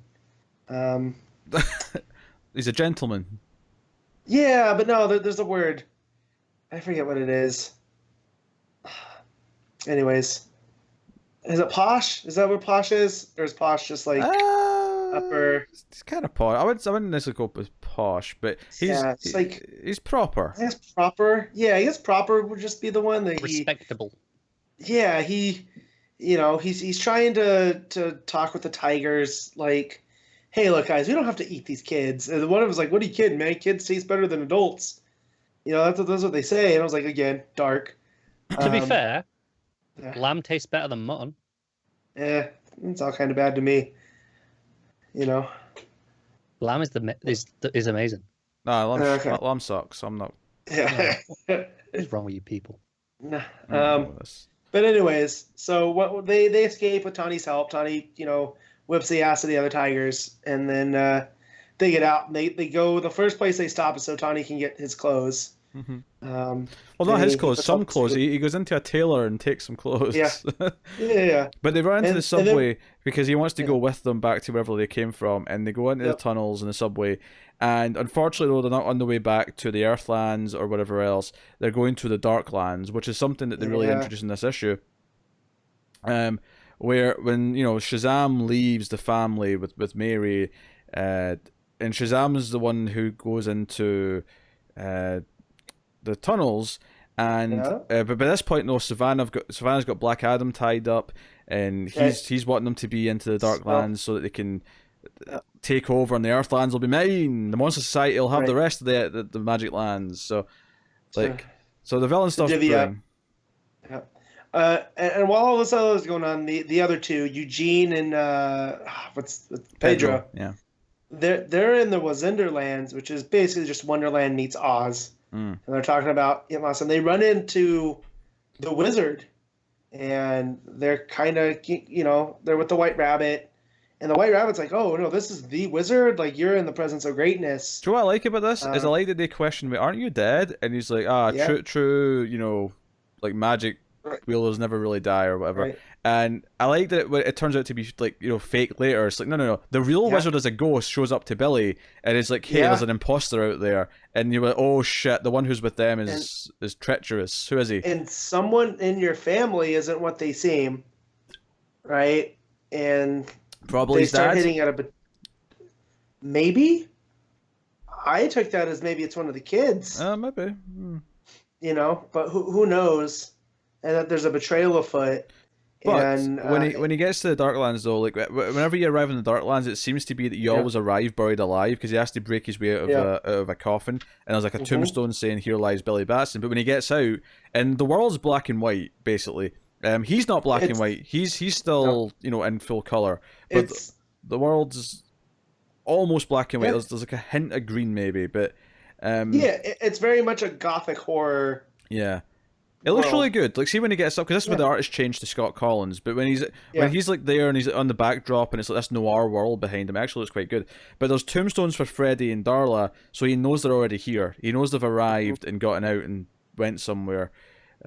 So we end with this cliffhanger where this fake wizards with Pedro and Eugene, Darla and Freddy are with Tawny in the Darklands somewhere, and it's like, hey, you're going to have to go and like find them. But the final little tease is that there's a tombstone saying, "Here lies Captain Marvel," and it says, "Next time Shazam meets Captain Marvel."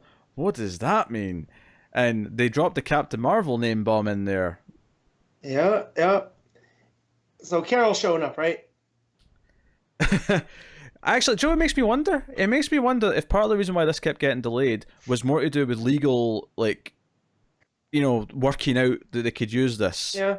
Do you think that maybe them using Captain Marvel it just delayed a lot of things because they had to just make it ironclad that they were allowed to do this? I'm pretty sure legally they were always allowed anyway. It's only the covers they can't use it on. Interesting. Right.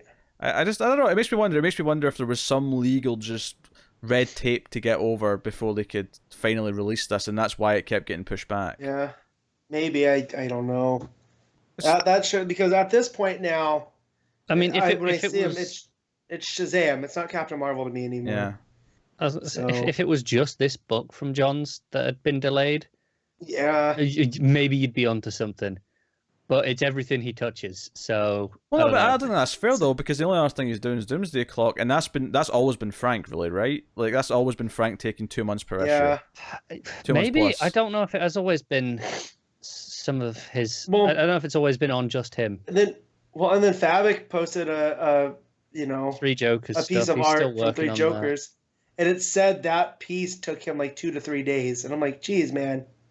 Yeah. So I actually think that there could be something to it, and I mean, unless it's complete nonsense, but it feels like Doomsday Clock. It feels more like it's a Frank thing, and that's why the art just takes 2+ months, and that's why the issues always seem to. But it's Doomsday Clock though has been relatively consistent, and don't get me wrong, the gaps between issues have been getting slightly longer, but it's been in a fairly consistent drift, if that makes sense. Where it's like, okay, it's always just a little bit more than the last one, and it feels like there is this clear kind of he was just getting it done in this time, but now it's taking slightly longer. Whereas with Shazam, it was like all of a sudden, there's all these delays, and issue 7's been pushed back 15 times, and over a 3-month period kind of thing. I don't know. It makes me wonder, they almost had it cleared, and it's not quite cleared yet. We'll keep trying to clear it. I don't know. Yeah, I don't know. It could be anything at this point. Or maybe not I'm even glad just. Shazam's back. Or maybe it's still a delight. Yeah, it's still a delight. I enjoyed this show a lot. But maybe it's not even just that they use the name. Maybe it's like how they're portraying whatever they're doing with this, quote unquote Captain Marvel in the next issue. Maybe So I don't know. Because if I remember right, in the Multiversity issue, that it was, I believe it was Captain Marvel, just not on the, because I think it was called like World of Thunder, right? Yeah. And I believe in that issue it was Captain Marvel.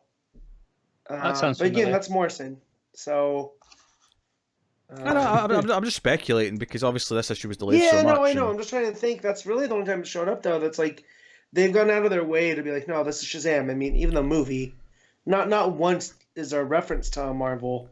Unless like it was more just like for whatever reason this entire like batch of issues the story just completely changed for some reason, so you had to rewrite it all, and that's why it got heavily pushed. I don't know. It's weird, but maybe it was like he'd actually like done most of the work, writing wise, but then it was like no, you have to change a bunch of it, and by that point he's already like working on Stargirl because he's showrunning that like as a full-time showrunner. So I don't know. There's a lot of speculation that could go into it and like why, but no, I enjoyed this issue a lot. I think I actually feel like I enjoyed this issue more than the last couple, and I think it's because it feels like because for a few issues there in the middle of this arc, it was very much they're all split up into these different like Magic Land locations, and it felt like maybe 2 or 3 in a row were kind of very similar in the sense that it was just moving each one forward a little bit.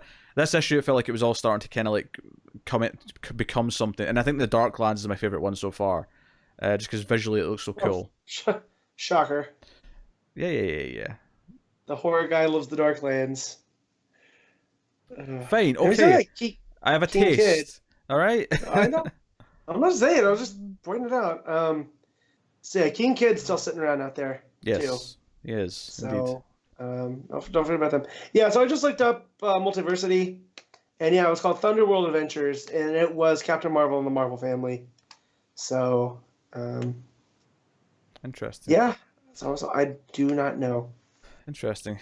Yeah, it makes you wonder why they, I mean, obviously maybe for reasons they just want to be known more as Shazam because they don't want to have a character who's that much associated with the word Marvel. But if they can just totally call it Shazam, but just have him be called Captain Marvel the entire time in the book. Yeah, that's all right. That's why I thought it should just be the Powers of Shazam book, and it just covers everybody. But hey, what are you giving it, Matt? This is an 8. Yeah, that's fair. Yeah, I'll probably agree with the 8. I think the story is really starting to kind of cook. I'm digging like the build to like what Savannah's up to, and now that everything's kind of coming together and the foster parents know who they are, I can see that being a fun status quo change when they all get back. So I will also give it an 8, and the art is pretty solid. There's an art change, of course, but it is when we get to a new world towards the end where we get the new artist, so it kind of fits. So 8 out of 10. So that'll take us on to Batgirl issue 39. Cecil Castellucci writing with Carmine D. Giandomenico on the art. This is continuing the Oracle story with the Terrible Trio and all that stuff. And Evil Oracle. Yeah, Batgirl like sort of whips up or I'd say new suit. It's basically just the suit she had before, remade. But reinforced and whatnot. And but we get a tour of Burnside in this issue, and it's definitely Brooklyn. Like without a doubt, having not read the Burnside stuff all the way through, it's the Brooklyn to Gotham. Yeah.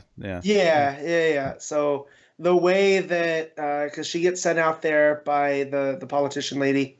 And because someone else in the campaign won't go out there, she's like, "Oh, you might as well be going to across the world."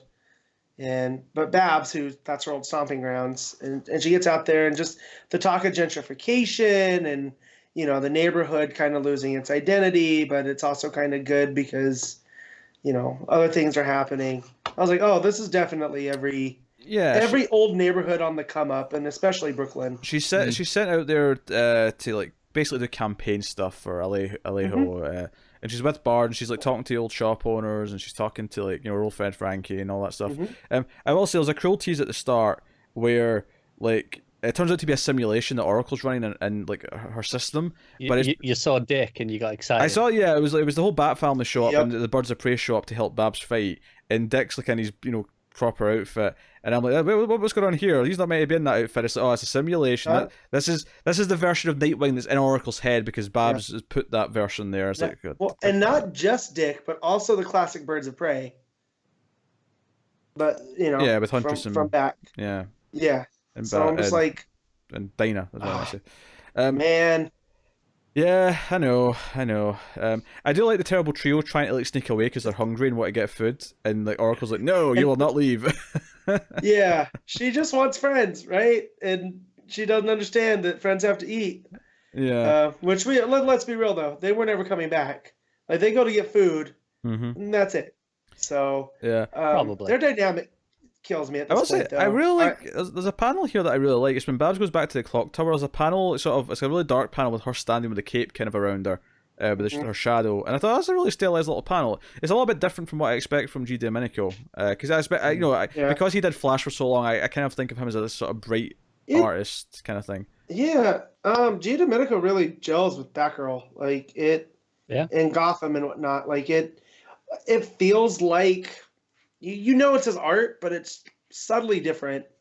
It's a little bit cleaner than Flash was. It is, yeah. The lines are a bit less messy. And I guess that works because Flash is all about speed, so it's meant to have a bit of motion to it, whereas... And motion and whatnot. Yeah. But and there's a lot of human moments in here that play out because when she's in Burdenside and she's remembering her adventures as Batgirl there in the purple suit, you get a lot of cool action stuff, right, with her memory in purple. Yeah, it's basically it's almost like when you're playing like a racing game, you get the ghost car of your last best time. It's like the ghost like Babs from the past is like sort of in the scene doing like flips and stuff as she's talking to other people in present day. It's a nice little touch. I think Bel Air's kind of fairly flat colours are really complimenting it. Yeah, because anything under the shadows actually works quite well, better than I've expected from Giandomenico. Like when she stands up from the computers before she leaves the clock tower, for example, just her standing there in shadow looks quite good. But even his characters sitting there, like they're at the bridge and Jason's playing with the dog, Bard, and whatnot. Like it's not the Giandomenico I'm used to. So, and it kind of shocked me how good it looks. Yeah, and the villains decide to hurt Babs and like draw her out. They're going to like attack Burnside because it means something to her. So that's kind of like the big cliffhanger at the end. It's them burning parts of Burnside. A bat symbol into Burnside.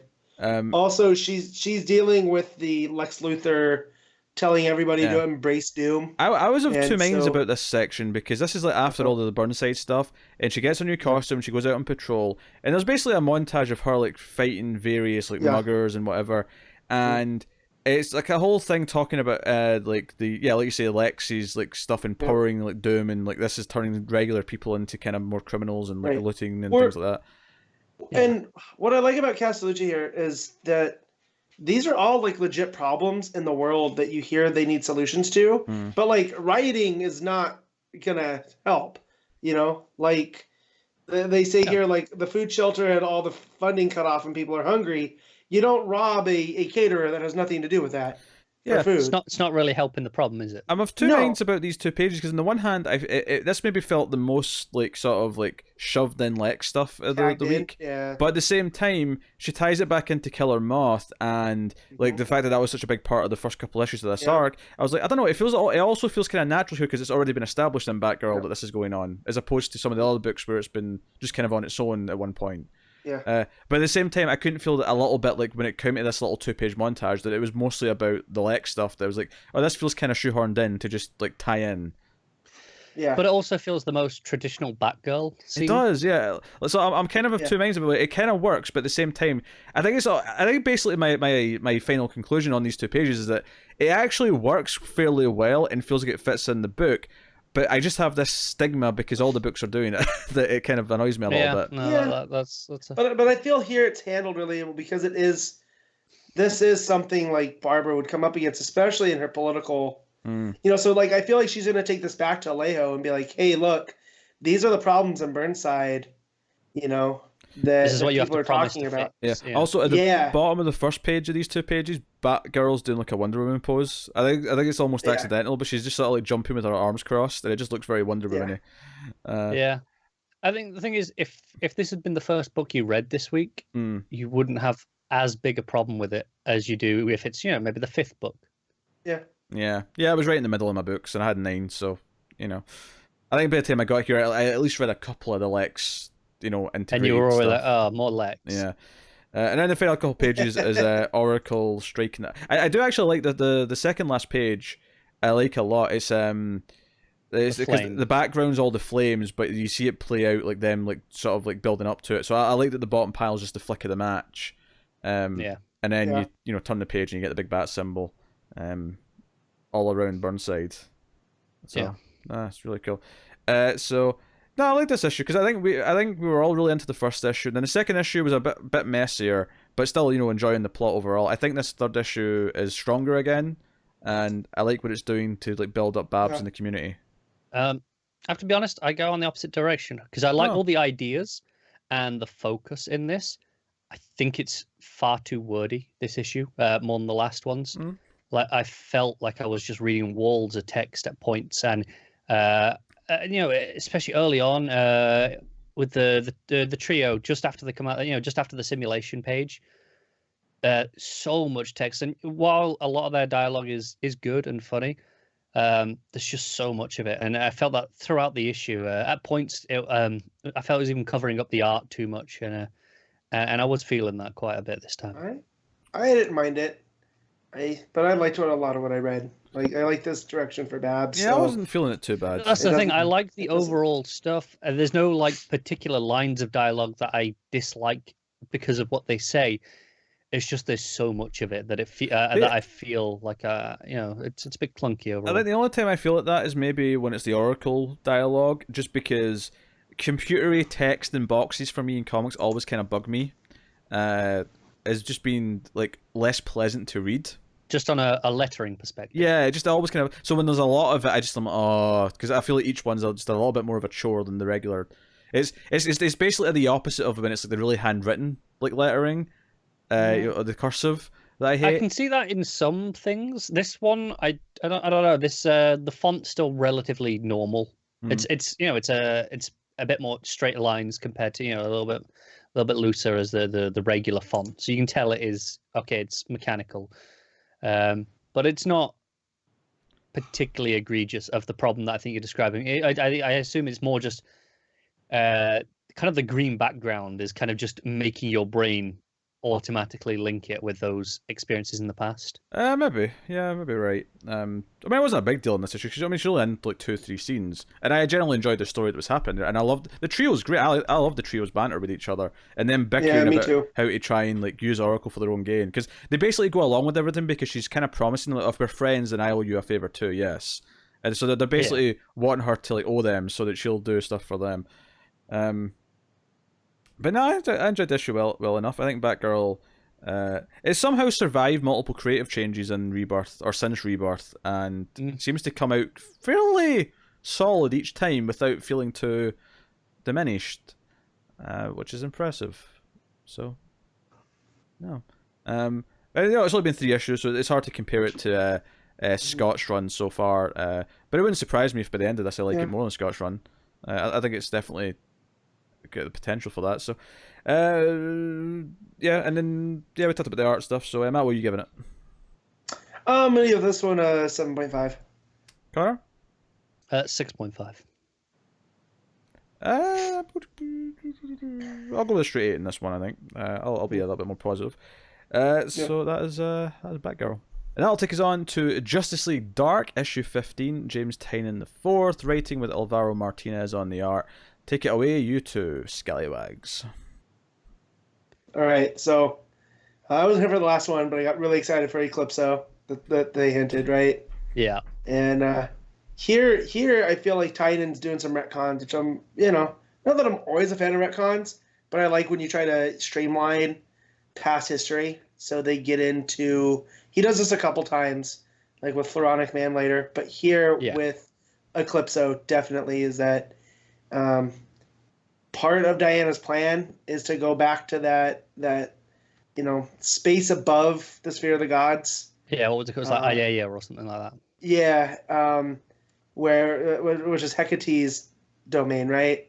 Yeah. And to find out what is exactly going on. But to do that, she has to use the Black Diamond of Eclipso. So in order to get there, she takes, who is it? It's Fate. Was it Kent? Yeah, it's Kent Nelson. And it's Constantine and Zatanna through basically this hall of artifacts of stuff that she put there in the Hall of Justice. So basically what I've learned here is that between Batman and Wonder Woman, Superman's got to have some type of secret thing there too, right? Like, Batman's got the secret prison. She's got this secret, collection of, like, volatile objects and Sphere of Destiny and stuff, right? So, so we get the Black Diamond, which is real cool. But this whole issue is set up to how basically the Injustice League Dark or Injustice Society Dark I think they're going basically with wins. League. Yeah, Injustice League. Yeah. Yeah, Injustice League Dark. Basically, they win because they've outmaneuvered with Cersei, the whole group. Because Diana's just sent herself to Hecate's realm and is going to be in a bit of trouble there. Kirk may have injected himself with some new thing because he seems to be a little bit brainwashed. Pete, yeah, you're not reading this. Holy crap! The thing he turns into. What's up? So Clarion adjusted him. Yeah. So Clarion hit him with a spell, basically like a persuasion thing, and Kurt's been kind of going around acting super weird. Everybody kind of notices it, and here he's like, "Oh, I need to be stronger. I need to show you all that I'm not just this silly half man, half bat." And the thing that he turns into is straight up from John Carpenter's The Thing. Oh, it's mixed amazing. With a bat. There's so many mouths, so many teeth. Yep. Wings popping in and out. There's probably like 6 wings in there. It's hideous in the best possible way. Yeah. And then you've got Bobo and Khalid there just looking utterly terrified. Yeah. As they should. Right. And so so they're all split up now. And what was the mission that she gave Bobo? Who gave Bobo? That Diana. Because she's like, "You're the best detective." Yes. You need to find Cersei. Yeah. And he's like, "How am I supposed to do that?" She's like, "You'll find a way." It's just like, hey, you're the detective. It's your problem. Life finds a way. Yeah, exactly. Yep. And then that's in the following. If we're going in order, it's the Spear of Destiny, the Ace of Winchesters, the Crystal Bar of Merlin. She has both the helmet of Naboo and the cloak of Syra there, and that's all lead up to the Black Diamond. And there's like this demonic version of Eclipso. Yeah, I love how she's using the lasso as like a lamp as well. Mm-hmm. She's like holding it out in front of her like a lantern. It looks great the way it the colors, the way that golden sheen lights up this dark room. Looks fantastic. Right. And so she starts talking about what it is, and says that it was forged in the fire pits of Apocalypse, the birthplace of evil. And that's where he has the chance to be like, you can't be stupid enough to be dealing with this shit. And she's like, "No, I am." And then that's when it cuts to Floronic Man and Brother Voodoo, and not Brother Voodoo. That's a Marvel character. What's his name? It is is it not Voodoo? You throw me off now. No. Yeah. Papa Midnight. Ugh. There we go. That's right. And they're cutting through the Amazon, and what we used to know as the Parliament of Trees. And so Floronic Man starts saying, like, now that he's disconnected into the green after what happened in the annual, that he doesn't quite know exactly what his origin is. Yeah, he's like, I'm kind of the new guardian of the green, so to speak. New champion is probably the better word. Yeah, new champion of the green. Yeah, and he's like, "Hey, screw that Swamp Thing. He's got nothing. I've got the King of Petals inside me, and I got this covered." And he kind of basically is like, "Right, sorry, Swamp Thing. Screw you. I'm gonna kill you now." And Swamp Thing starts like melting. Is kind of the best way I can describe it. Yeah, he starts decaying because Yeah. Florida Man's put this thing in him that the more he fights it, the more it's going to affect him. And so Swampy takes off, ends up back at the Hall of Justice, and melts in front of him, but tells everybody to find Abby because only she can stop the rot. Yep. So I thought that was, Then Kirk comes in and injects himself as they're in the remains of Swamp Thing. Yeah, it's just terrifying. Yeah. And then jumps to Clarion and Tickle and Grundy. Yeah. And they end up at this huge necropolis. And this creature that's standing there. Yeah, I don't gigantic axe. Do you? No, but the 3 rows of eyes reminds me of Trigon. I can see that, yeah. So it's very familiar that this necropolis, and that basically they're there to recruit this spirit into helping Cersei as the new Hecate, because Hecate basically this is the place of death. Death has no master. But this was a servant. I'm trying to find it here. To conquer magic. Yeah. Right, and so what I think that this whole Grundy is, whatever this guy is going to go into Grundy and use Grundy's body.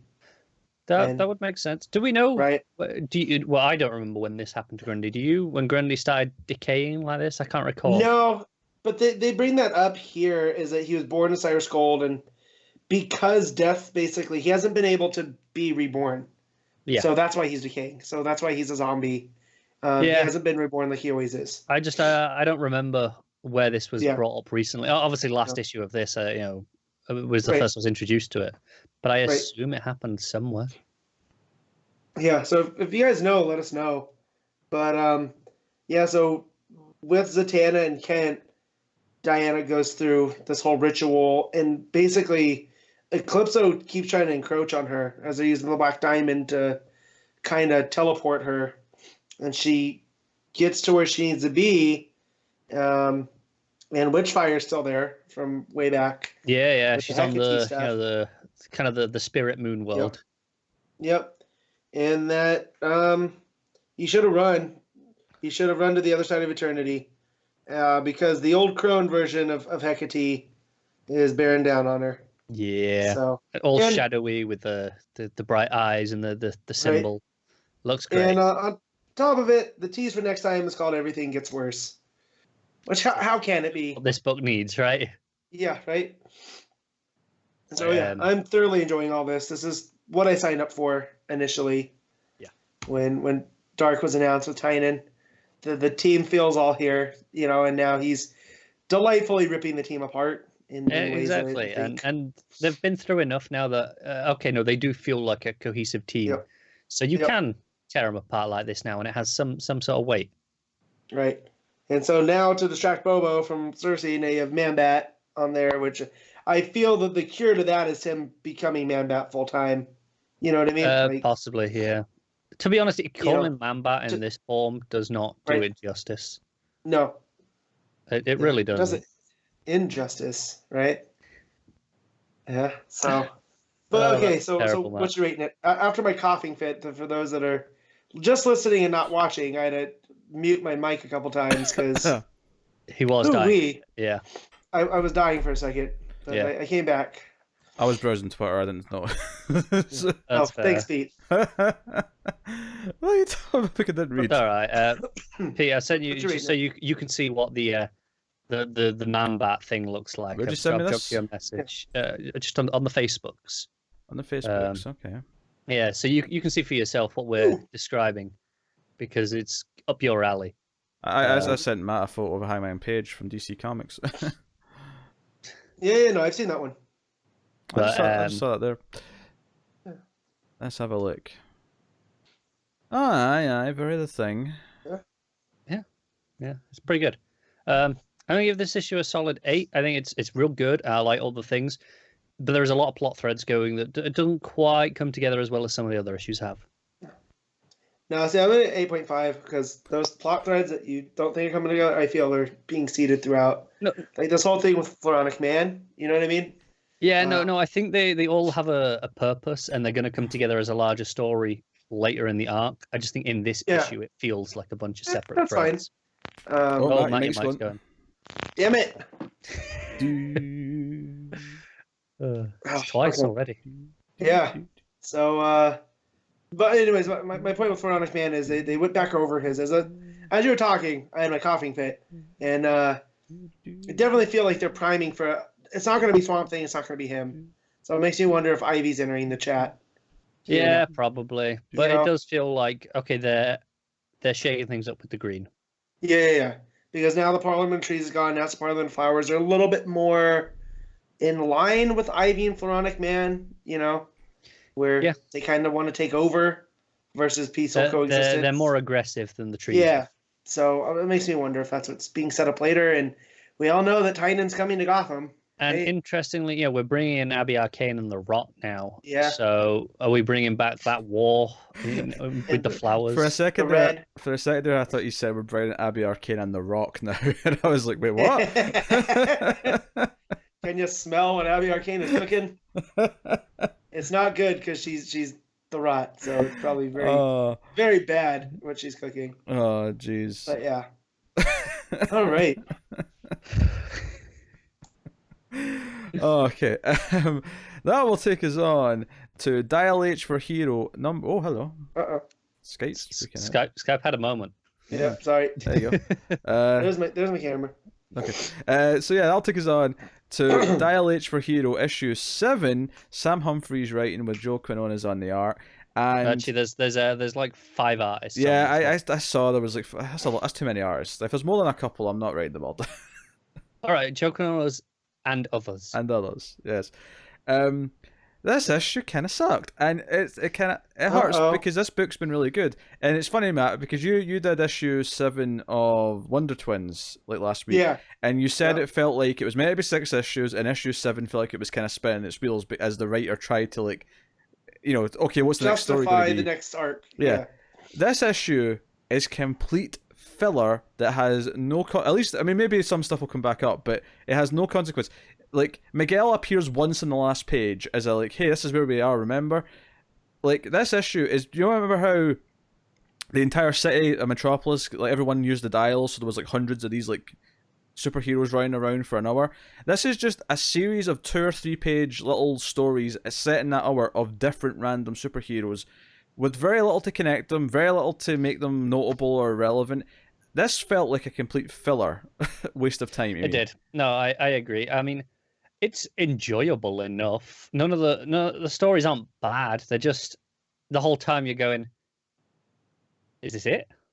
Yeah, because I think after there was a second one, the row went, this is going to be the whole issue. There's not going to be any actual story in this. It's just going to be 5 of these. I'm not losing hope for the book. I still think the filler, the filler issue where the next arc will probably still be good when we get Quinones back on it full time. This felt like he needs a break, so he can do a couple of pages, and that's about it. Yeah, because the last issue was great. The last issue was this emotional final culmination of that first arc, and we really praised it. And then this issue was just, we have nothing to do, so here's filler. Yeah, pretty much.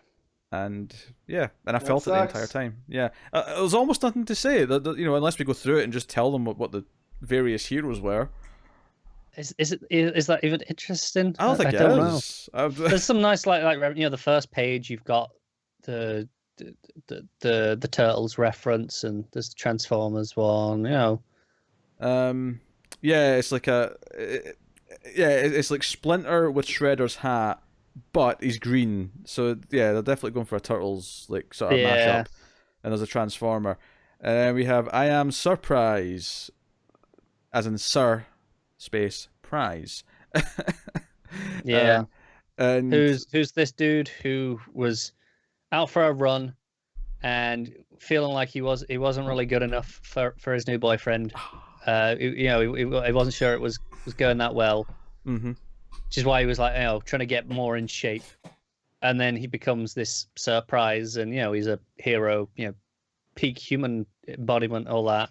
So he goes back home to see his boyfriend, who's also transformed and is shacking up with some other dude because that's what his hero character is. Yeah, a cheater. He's a cheater.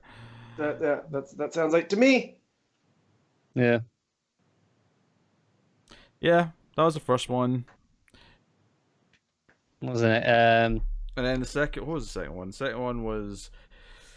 I like the art in the second one a lot. Yeah, me too. For Phantasma, this woman named Tara who's in hospital and is sick and is complaining about health insurance, and then dials the H, and she's got this kind of cool red and black design with like hair. It's kind of almost like if the girl from The Grudge was also happened to be like a hero. Yeah. But she uses the hair like a cape at points. Yeah. Visually at least, not like to glide. I mean, kind of looks like that at points. And then there's Lucy the Monster Hunter. Yep. Yeah, he goes after her aunt because she wants revenge. Yeah, something. That's basically. Then we meet Guardian Angel and the little detective, which is. I enjoyed this one well enough. The futuristic detective Flamingo. Yeah, this is the last one because she's trying to prove that this Guardian Angel is a fraud. She's too perfect.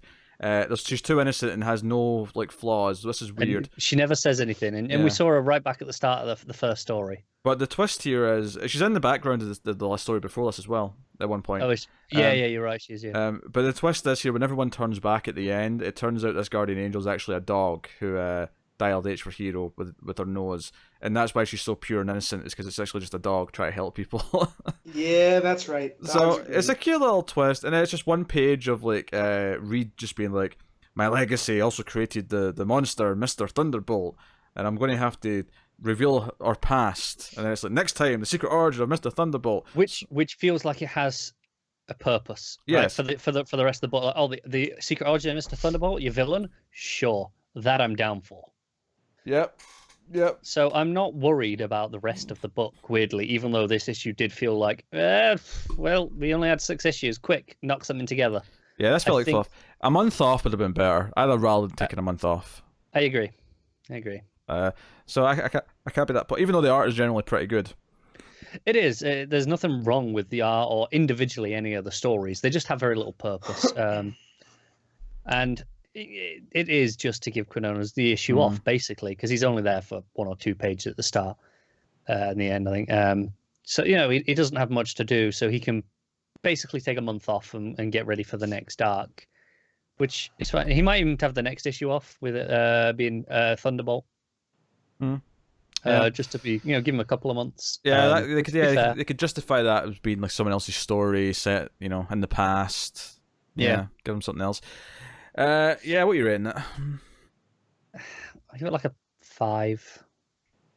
Yeah, I have to say it just felt like fluff. It's not bad. It's just not interesting. Well, I'd say it's bad in the sense that there's no real story to the book. It's just a series of little little vignettes. Yeah. And it's not my favorite style of comic book writing, and it's especially not when I've got 9 books this week, and this is a book I typically enjoy, and I get to this near the end of the list, and I'm like, I could have just not read it. I could have skipped this issue and not feel like I missed a thing.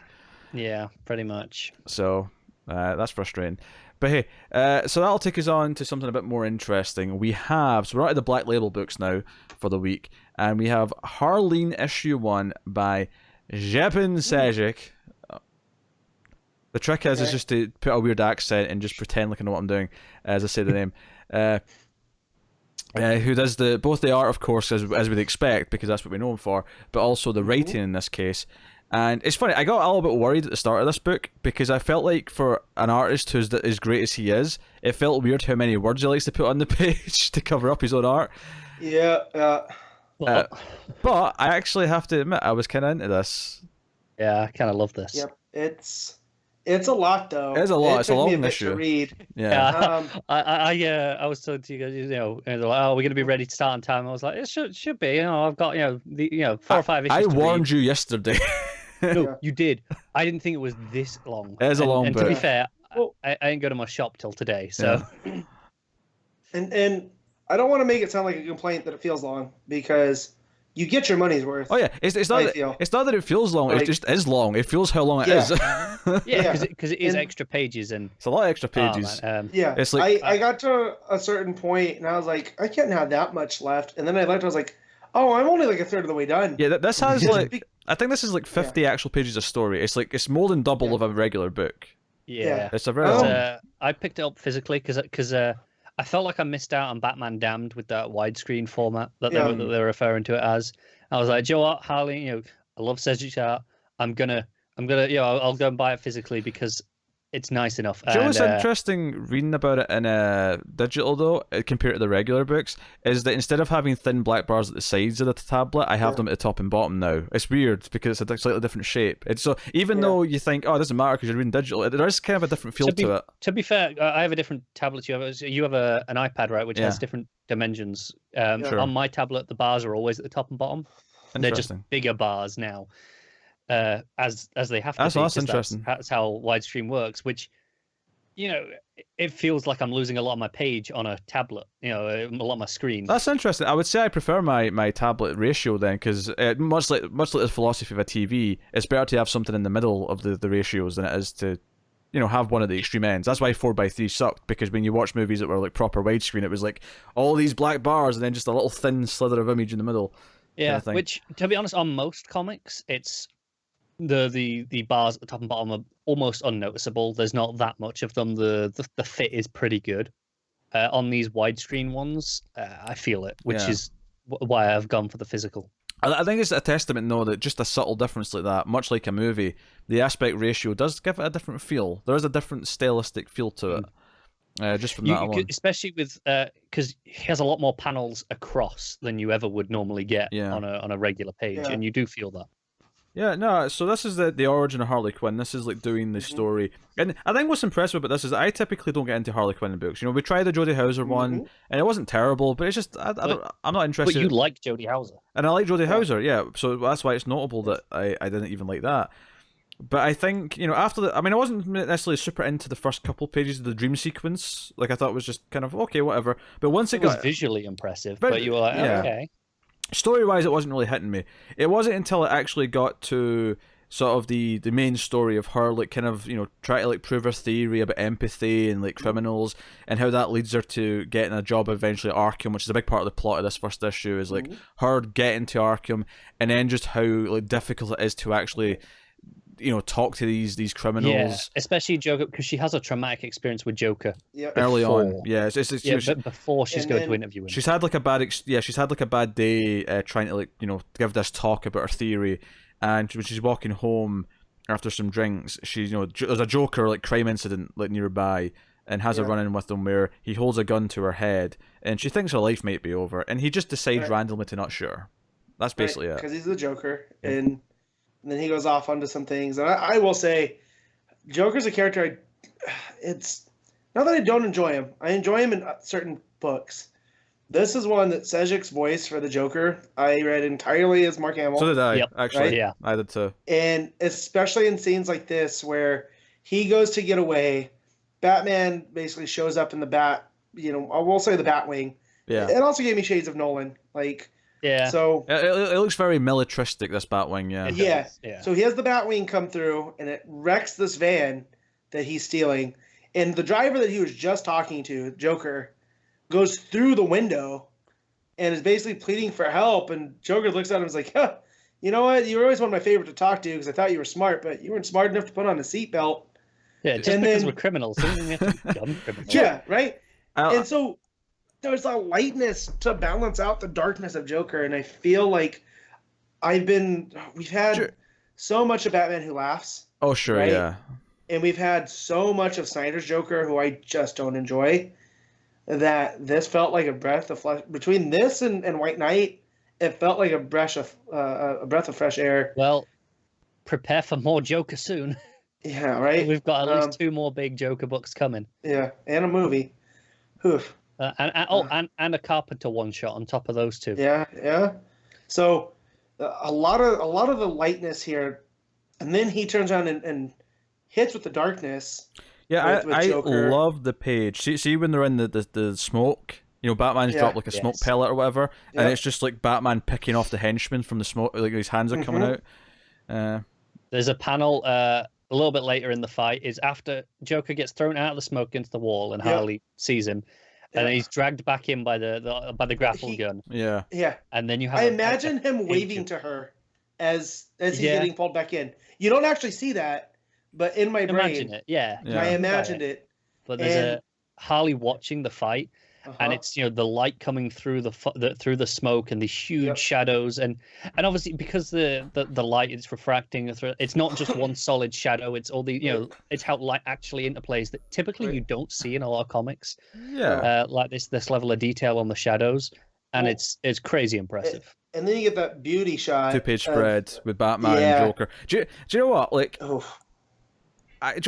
First of all, it looks gorgeous, and have Sejic draw some Batman. Let him be the artist on like a big Bat book at some point, please. Oh, please. That said, he has. I think he probably said early last year. Yeah, I remember him saying this. I know. He said that he only wanted to write his own, draw his own material, but here I feel like we're getting everything we'd want in a Bat book, possibly because of all the characters that show up. It's not just like. What I like about this though, this book, is that it feels like we're getting some form of definitive origin for Harley. Like it's like we're going to spend time over the 3 or 4 issues, whatever it is, and is it 3? I mean, they're obviously long issues, so it's fine. But they're the big meaty issues. But this is going to be a great trade. This is going to be a great graphic novel to say, hey, you like Harley Quinn? Here's a very serious take on the origin of Harley Quinn. A fantastic hardcover. The time that he spends, so we find out that her whole thing is she wants to basically develop a system to make people have empathy, because she was dealing with this vet that came back from over there, and he basically talks about how you can't, when you're a soldier, you can't personify the enemy because that makes it harder to do your job, but he didn't want to be responsible for killing women and children. But the idea is that Gotham has done this to a lot of the criminals. Yeah, and so, but her whole thing is like, if I can break through to a vet who sees the worst, then we can do this in Gotham, and then Arkham won't have the turnover rate. So as she gives this, thing, it gets picked up by Lucius Fox, and then that's how she gets hired into Arkham. But while all that's going on, Joker's in her brain because of what had happened, like this traumatic experience. He's in her brain the entire time, and she's scared to talk to him. Like she's avoiding even thinking about him or even looking at his archives of previous interviews and stuff like that. And what I really like about this book is that I like that it's not jokey Harley. I like that this is actually dealing with the genuine messed up nature of how he gets into her life. It feels like an actual thriller. It feels like a thriller about this woman being overtaken by this force. Because of course Joker is a huge element of this book. How can he not be in a Harley origin story? But it's her story. But that's always been my main problem with Harley and her origin is it was done for a TV series, right? So there wasn't time for it to be decompressed like it's being here. And I always had a problem with this psychiatrist that, maybe she came from a tough bring up, but she just joins Joker so quick, and she's able just to throw society away to run off with him.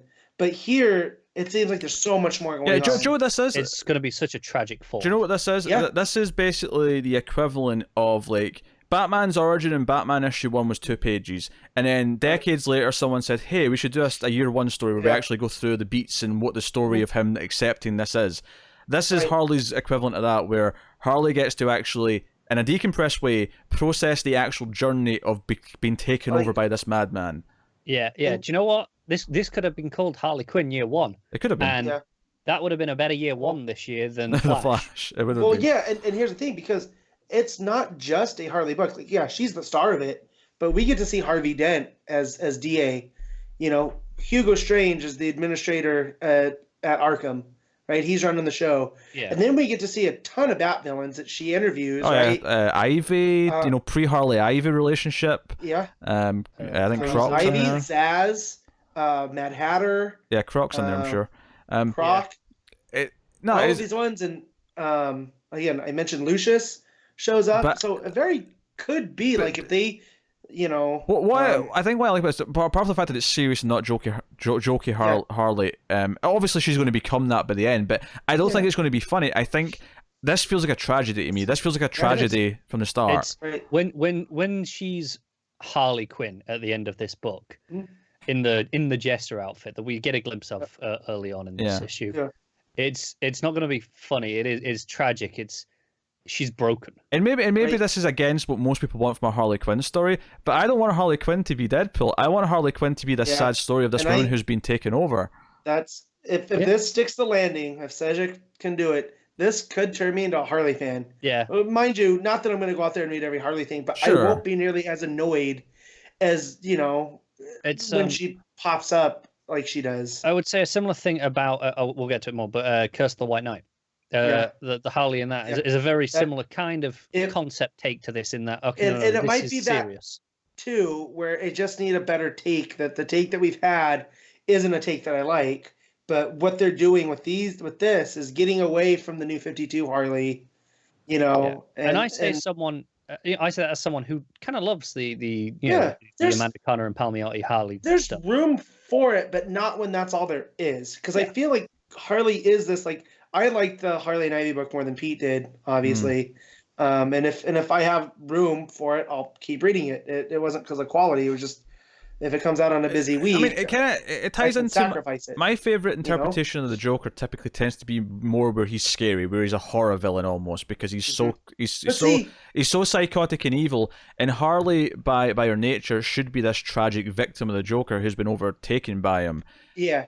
Well. And I like here where she's kind of like, well, no, I've watched all your tapes, right? When she finally gets to interview him. Yeah. And he goes, oh, I was looking forward to telling you those stories. And he's like, oh, can you believe the doctor believed that one? How he's that's the other thing. It does the multiple origin thing where he tells every therapist he talks to a different origin story. Different story. Yeah. Right. But see, so I understand why you like the horror Joker, but like I really love Mark Hamill, Batman Animated Series Joker, where he's a crime guy. Yeah, exactly. Yeah, he's an evil crime guy that can function on the outside, where he's not just this, like King's version that we got, who's a complete total sociopath that can't function. I kind of like the combination. Yeah, well, I think Joker, Dark Knight Joker, and Hamill Joker. Yeah, Joker and Harley from the animated series, though, like I don't think they go against what I like about my versions of those characters. I think they are obviously toned down to fit on a TV show for kids, because they have to be. They can't be too crazy and evil and dark. So to me, the animated series is like a sort of like a kid-friendly version of what I like about those characters. But if we're doing the more serious take, like I want Heath Ledger Joker from Dark Knight. I want that. I get that.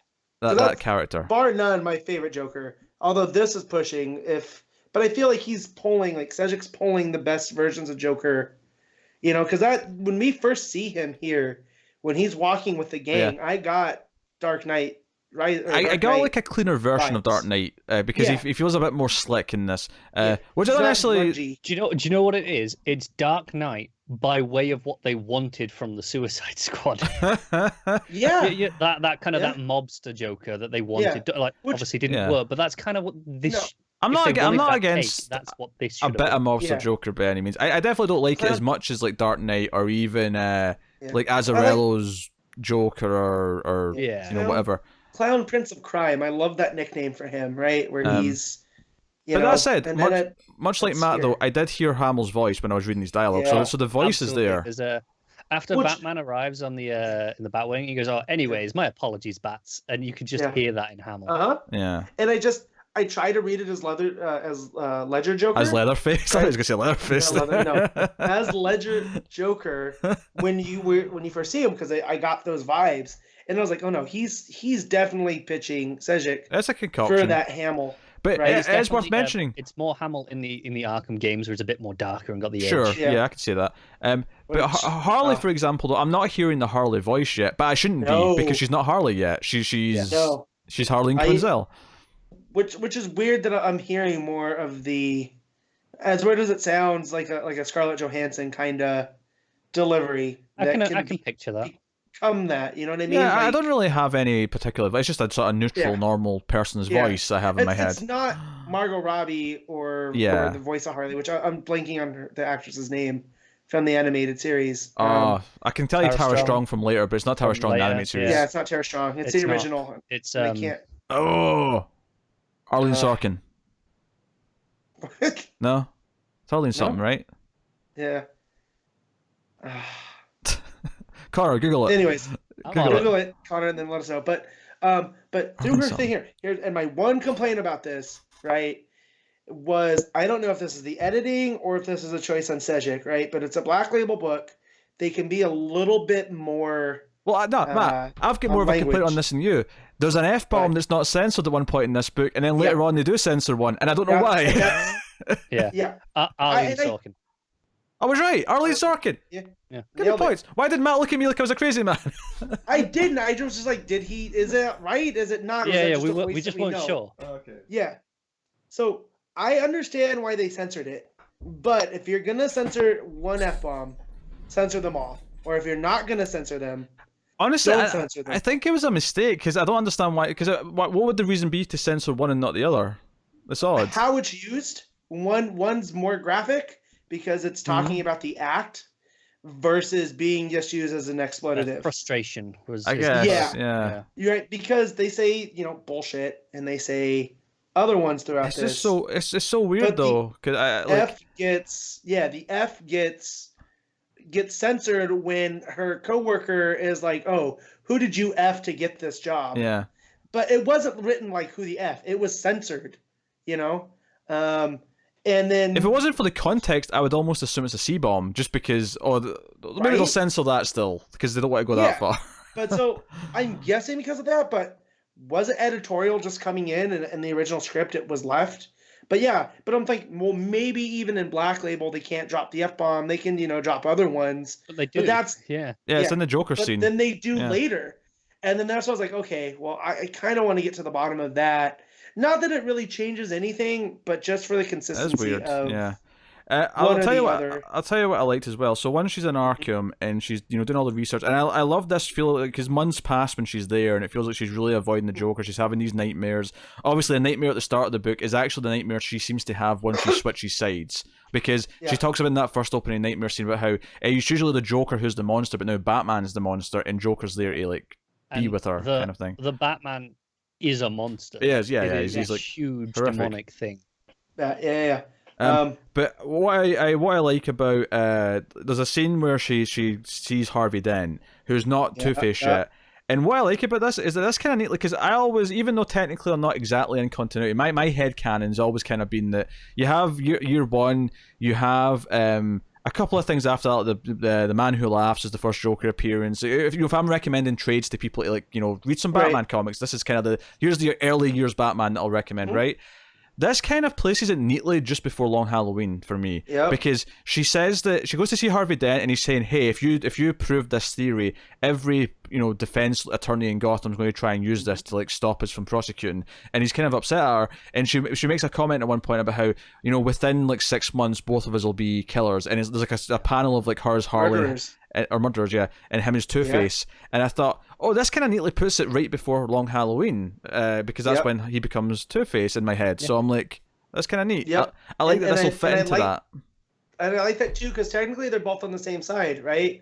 Except now they're up against it because she wants to actually fix something where he's like, no, this is not how the rules work. This is not how the rules are written. Yeah. They go to Arkham because they're, quote, crazy, but that doesn't change anything of what they've done. That place is a revolving door, and I want to, right? And then he falls victim to the same thing, right? So that adds to his tragedy as well. And it also fits as well, though, because all the other villains that we see, like Ivy and Croc and Mad Hatter, they all exist in Long Halloween. So for me, this just kind of neatly slides in there as roughly in continuity with that. Yeah, and just the way too, that he plays with the Riddler's dialogue. I love too with the escape. Yeah. Did anyone else not read the next panel and were working out for themselves? I did. Yes. No. I worked it out before I read the next panel, and she just said it. Yeah.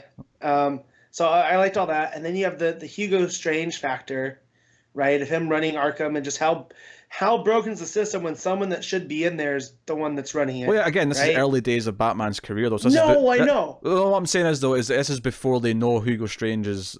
No, I know that, but yeah, we know this, so it just shows how broken that system is when you have the DA telling. Oh yeah, I'm just saying that I like again where it places it in the early Batman timeline. I like all the things that kind of slot it in where it should be. Yeah, well, no, that's not a complaint. I'm just making the observation here. Just on the swearing thing, I just had an idea. You know, the first instance is the one that is censored. I wonder if it's so that you think, okay, that's just what the rules we're playing by, and then when she drops, the F-bomb in frustration later, it has a lot more impact because it kind of catches you off guard. That's kind of weird, but yeah, I don't know. I mean, I know obviously PG-13 movies get one F-bomb, but it's kind of weird to have another one and censor it. These don't use it again. But if that's and Black Label, they are marketing as adults, so yeah, and that's my whole thing too. Is like sure, but if that was your state, you have the character kind of censor it, right? Instead of. And, I like that, they have this backstory where she didn't really like guys her own age and she had kind of a fling with a lecturer in college, and it's kind of earned her this reputation kind of unjustly where everyone just assumes she's going to sleep around to get what she, her better job or, whatever. They assume this is a stigma that's followed her because of one thing. I also read that is when her heart's into something, she throws it all out the window for that. Like, she knew she wasn't supposed to have it with the fling with the teacher, but she did. So that sets the stage for Joker later. Like, oh, I know I'm not supposed to be doing this, but the heart wants. Oh, sure, yeah. It sets up a pattern in her behavior, yeah. Right, and so then again, it's more believable than just like, oh, the psychiatrist just broke bad because she fell in love with the Joker, and maybe the Joker doesn't feel the same way. This is a proper tragic story. Yeah, right. And she finally goes to see Joker at the end, and it's a very Silence of the Lambs. It's just the glass between them, and he kind of he's like, oh, you look familiar, and then he bangs the glass, and then she jumps back in fear, and he's like, oh yeah, I remember you. I just needed the fear in your eyes to truly recognize you, and. It's like, oh, we're going to actually talk about this, and he's like, okay. He's kind of like, you're more interesting because you've actually looked at all these other stories. And he's like, hey, please just call me Jay.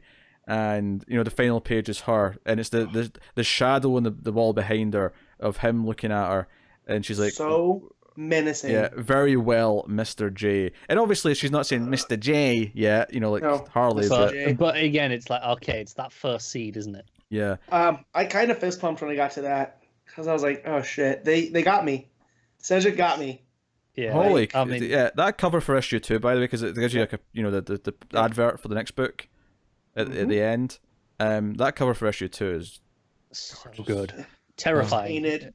Yeah. It looks straight up painted. Love this. Yeah. I just counted the pages, by the way, because I was intrigued. 60 pages of story. There you go. I knew it felt long, in a good way, but in a good way, because it doesn't feel over long. It feels very, very. It means that when it's all said and done, it's going to be 180 pages of this really focused origin story of how Harley Quinn becomes Harley Quinn, and if they made let's say they want to do a original series around this, I would not be adverse to that. If they could pull it off, this is the perfect story for that. I think what I love about it is I think it's really well structured so far, and that this first book was all about the build up to going to speak to him. That was the ending of this book. It's all building up to that, and the nerves and the pressure and the fear of doing it. And then I can almost see the end of the second book being maybe the first time she kind of breaks bad, potentially, or or something like that. I can see it happening in the middle, maybe, and then the consequences play out over the next. You have this narration with the hindsight as well, which because there are things like some stylist choices. Like one point she's walking out, and you see that the Harley Quinn shadow behind her. Well, that's with the mallet and stuff. Because that's something we didn't mention is all the narration from Harley is in the past tense. It's her talking about how she became Harley Quinn. Right. And she's all about empathy. So I'm wondering too if she gets caught in this cycle with Joker. So by the last part of that story, it'll be the last act, and it's where she's at now, right? She's moved on from him. Do you know what it does as well? Is that it actually gives me a version of Harley that I actually can understand and actually root for to be redeemed at some point in the future, where she can become more of an anti-hero, where I'll want her to be that. Just hypothetically, let's say this sticks to this landing, you love it, and it makes you think of that Harley. Mm-hmm. And then you go and read something like, Harley and Ivy. It's like, okay, now she's at the point where she's in a post-Joker life and she's trying to be better. But you're thinking of this. It may work better for me. I mean, she's still maybe like, I like that even the past tense narrations not being jokey and being all like modern Harley like. No, it's very serious. I like but how it fits there the is tone. humor there to it too, because when she says she's trying to sleep, right? The only thing that works for her is alcohol. Yeah. And she's like, I didn't say it worked well. I just said it worked for a minute. Yeah, like, but it's like a. Don't look at me like that. It's a straightforward sort of dark humor, though. It's not like her being like. No. You know. And that's what I can deal with when it comes to. Yeah, because I think the line was, I said it worked. I didn't say it helped. Right. That's what for me. This is easily the best like Harley Quinn comic book I've ever read, in the sense that this is not including her appearances in other books. I mean, like in terms of like a Harley book, this is the best Harley Quinn issue of a comic I've ever read. If it wasn't for the first White Knight, I would say this is the most I've ever enjoyed Harley.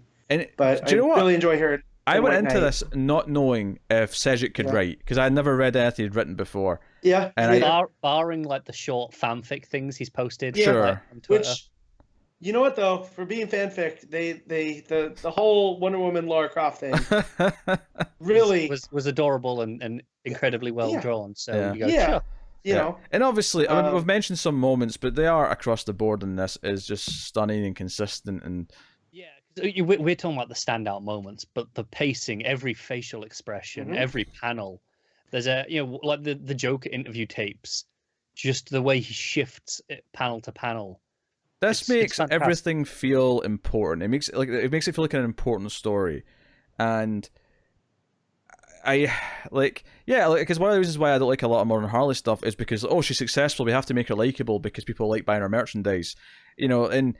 That could be a fine motivator, but it feels kind of forced in the story. Where, like I say, this Harley, it makes her likable in the sense that she's a normal person doing her job, and she's going to get broken. She's going to be seduced and broken by a madman. Well, yeah. Best way tensions always lead to hell, right? Yeah. Like. Yeah. And there's a fine line with Joker as well, because I heard I think it was actually Capullo and Snyder talking about their Joker. About how they don't see him as a crazy person, they see him as just a force of absolute evil. And I get what they mean by that, because it's when I'm talking about Michael Myers from Halloween, I like to talk about him as the shape. He's a force of nature. He's not like just a crazy person. And I can see that argument for the Joker. Like, he is a force of nature. It's that end of the Dark Knight when he's talking to Batman. He's like, this is what the irresistible force meets the immovable object. Because I always like to think of Batman as a force of nature as well. The idea that a person becomes a force of nature. What would I do without you? Yeah. You complete me. I love that movie. That movie's fantastic. So for everyone that's, I get grilled out for being anti-Batman. There are parts of Batman I do enjoy. All right, cut me a break here. I'm playing my part. Hey, Matt, I'll say this about any character, even ones I hate. There is a correct take for anyone for any character. Yeah. Right? Yeah. Even something I hate like Lord of the Rings, I guarantee you there is a dark, horrific version of that story that someone can make someday that might be perfect for me. Yeah. It's not happened yet. Maybe Amazon will be the one to do it. Oh, maybe. I'll see. I think they're going to be chasing the movie fandom, but I think probably, they might. Yeah. But you never know. I mean, that's just been proven here. This is that Harley Quinn story. Yes. So I saved the 2 Black Label for last when I was reading this week because I wanted to take them all in, and I'm glad I did. That's fair. Because outside about being up to, oh my god, it's almost time to record and I need to finish this. I didn't expect it to be this long. Yeah, I read it first because I knew it was going to be long. I didn't know it was going to be this long, but I knew it was going to be longer, and I wanted to get the long book out of the way first. But I went in with lowered expectations as well for this one because it is Harley, yet it is Sejic, but we haven't had him right before, and the fact that it knocked me over and went, I care about this version of Harley.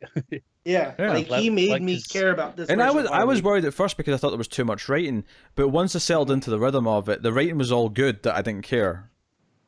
It had a flow to it. Yeah. And that's the thing. Like, we all came here. We know Sejic can draw. We know he can draw the hell out of pretty much whatever he wants, and we love that. That's why we were interested in this book to start with. Yeah. And correct me if I'm wrong, but that ad at the back says the second issue's out in October, and I don't believe it does. It was a monthly book. This was solicited as. He probably got ahead. Yeah, he had lead time on this bitch then. Yeah, we know that he stopped working on all his other books. Yeah, because this is 360-page books. So yeah, which by the end of it, that's 6 months of comics, regular. right? More than that, Yeah. because that's More than that. 9. Each 20 issue pages. is 3 regular comics. Yeah, so that's 9. That's 9 Okay. comics worth. Right. Yeah. So. Okay, it's 22, not 30. Oh, it's just 20 now. They took just that. 20. Those last 20? 2 went a few years ago, Matt. Yeah, it's just yeah. 20 pages these days, man. Come on, keep with the times. Yeah, whatever. I don't count my pages. Usually I don't either. Sometimes it feels short, feels long. This one I counted just because I was interested. Because I'm like, how, to be how fair, much am I getting? I don't know it's 20 because I counted. I know it's 20 because there was a whole thing when it shifted and every comic was 20 pages. Yeah. Anyway, Harley issue 1's fantastic. So let's rate it. Matt, what are you giving it? I think I'm gonna do it. I think I'm gonna give it a 10. Whoa! Yeah. It's real good, guys. Connor. I'm doing it as well. Ah! Joe, it's just, I'm like, is it a 10? And then I'm going, yeah, I think it kind of is. Pete, 8.5. I don't like Harley. There's all this pressure now. You're just giving out 2 10s. I have this pressure now to like make it a hat trick and make it one of the highest rated books we've ever done. Because I think there's been a couple of Doomsday Clocks we've all given a 10 I was to. going to say, it must be only Doomsday Clock issues that have ever got a triple 10.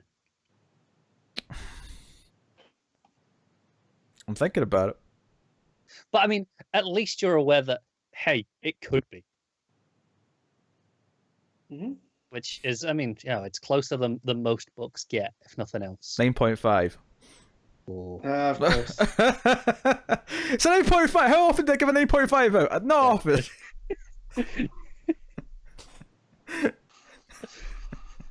Master, you may as well just give it a 6. No, I'm not like that. I thoroughly enjoyed it. Oh, that's great. It's fantastic. It is. It's fantastic, and if the next 2 parts can like keep up this quality, because this is the sort of thing. This is a 60-page book. There's a lot of new books starting next month. If this had been like a 7, I might not have read more of it just because it's getting busy. But as it is, it's happening. I'm reading this next finishing month. this.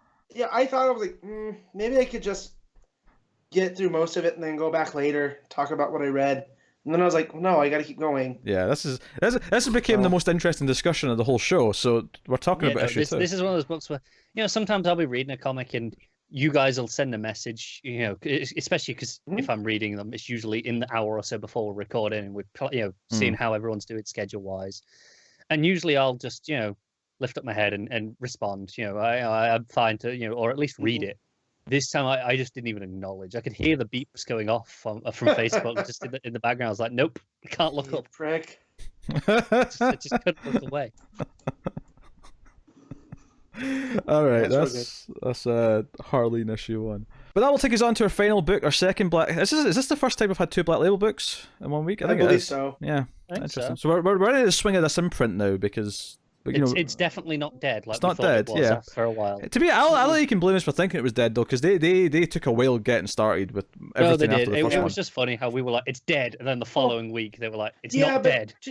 To be fair, White Knight wasn't originally a Black Label. That's after true. It had finished. Well, too, but to be fair, Curse of the White Knight was always Black Label. It was only the first one that wasn't. Yeah. But hey, so Curse, and to be fair, it feels like it belongs. It doesn't feel like it's shoehorned in. It feels like it belongs here. This feels like fair to call Black Label, even retroactively. So I'll say this: I was really high on the last issue, and I probably should have read this before I read Harleen. Lesson learned. So what you're saying is it's good, but Harleen diminished it because it wasn't as good as Harleen. Yeah.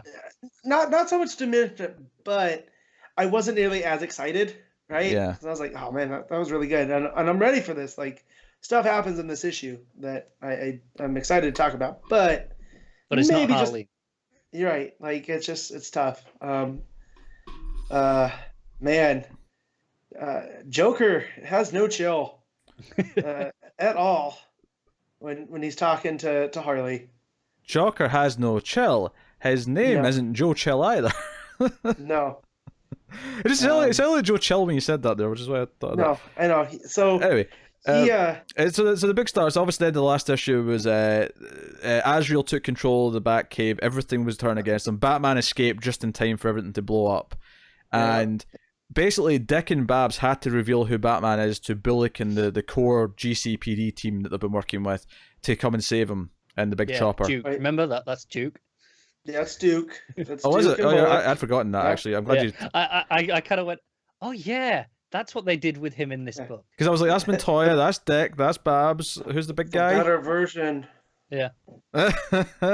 He actually does stuff. So, do you know what? Can I just talk about the surreal element of this, where we've got a scene after this where Batman's sitting at a table with Dick, Babs, Duke, Montoya, and Bullock, and he's just sitting there with his mask off, and I'm like, well, this is new. I saw Murphy tweeting earlier in the week, because there was some news about Batman, the identity reveal that may or may not be coming up that we talked about last week, I think. Yeah. And then he was tweeting, oh, did someone say Batman was revealing his identity? Hope no one does that first. Yeah. Yeah. The weird thing is, though, did he reveal it to Gordon in the last one? I don't remember. No, he did it at the end of the first book. Yeah, the end of the yeah, first that's what White I Knight. mean. Yeah. At the first series, okay. Sounds like he didn't tell Gordon, and that feels like a bad friend move. No, Gordon knows. Yeah, Gordon knew Gordon before everyone else did. Yeah. Well, Gordon knew. He doesn't know. That's past tense, buddy. Okay. Let's jump into the end of the book. So basically, Batman goes to Harley to try and get him to kind of inspire Joker to Napier to return to Napier, because he's still Joker, and it doesn't work though. He just cracks some bad pregnancy jokes, brings up. And let's not overlook the fact that Batman builds a cot in the space of one panel. He does, yes. Yeah, he builds a crib, so that was probably one of my favorite moments. Do you know why he builds a panel or a crib in one panel? Because he's the goddamn Batman. Well, so she's having twins, right? Mm-hmm. There's two cribs set up there. One's already built, and Batman helps. But her going, as someone that's recently put some furniture together, Harley going, why do I need to use a screwdriver if they're not going to give me one? Like that outburst I thought was pretty hilarious. And then Batman, of course, showing up with the screwdriver, I thought was... Because, of course, he has one. Well, he's got everything else in his belt, why not? Yeah. So, I've got a question I want cleared up here. Yeah. I'm slightly confused.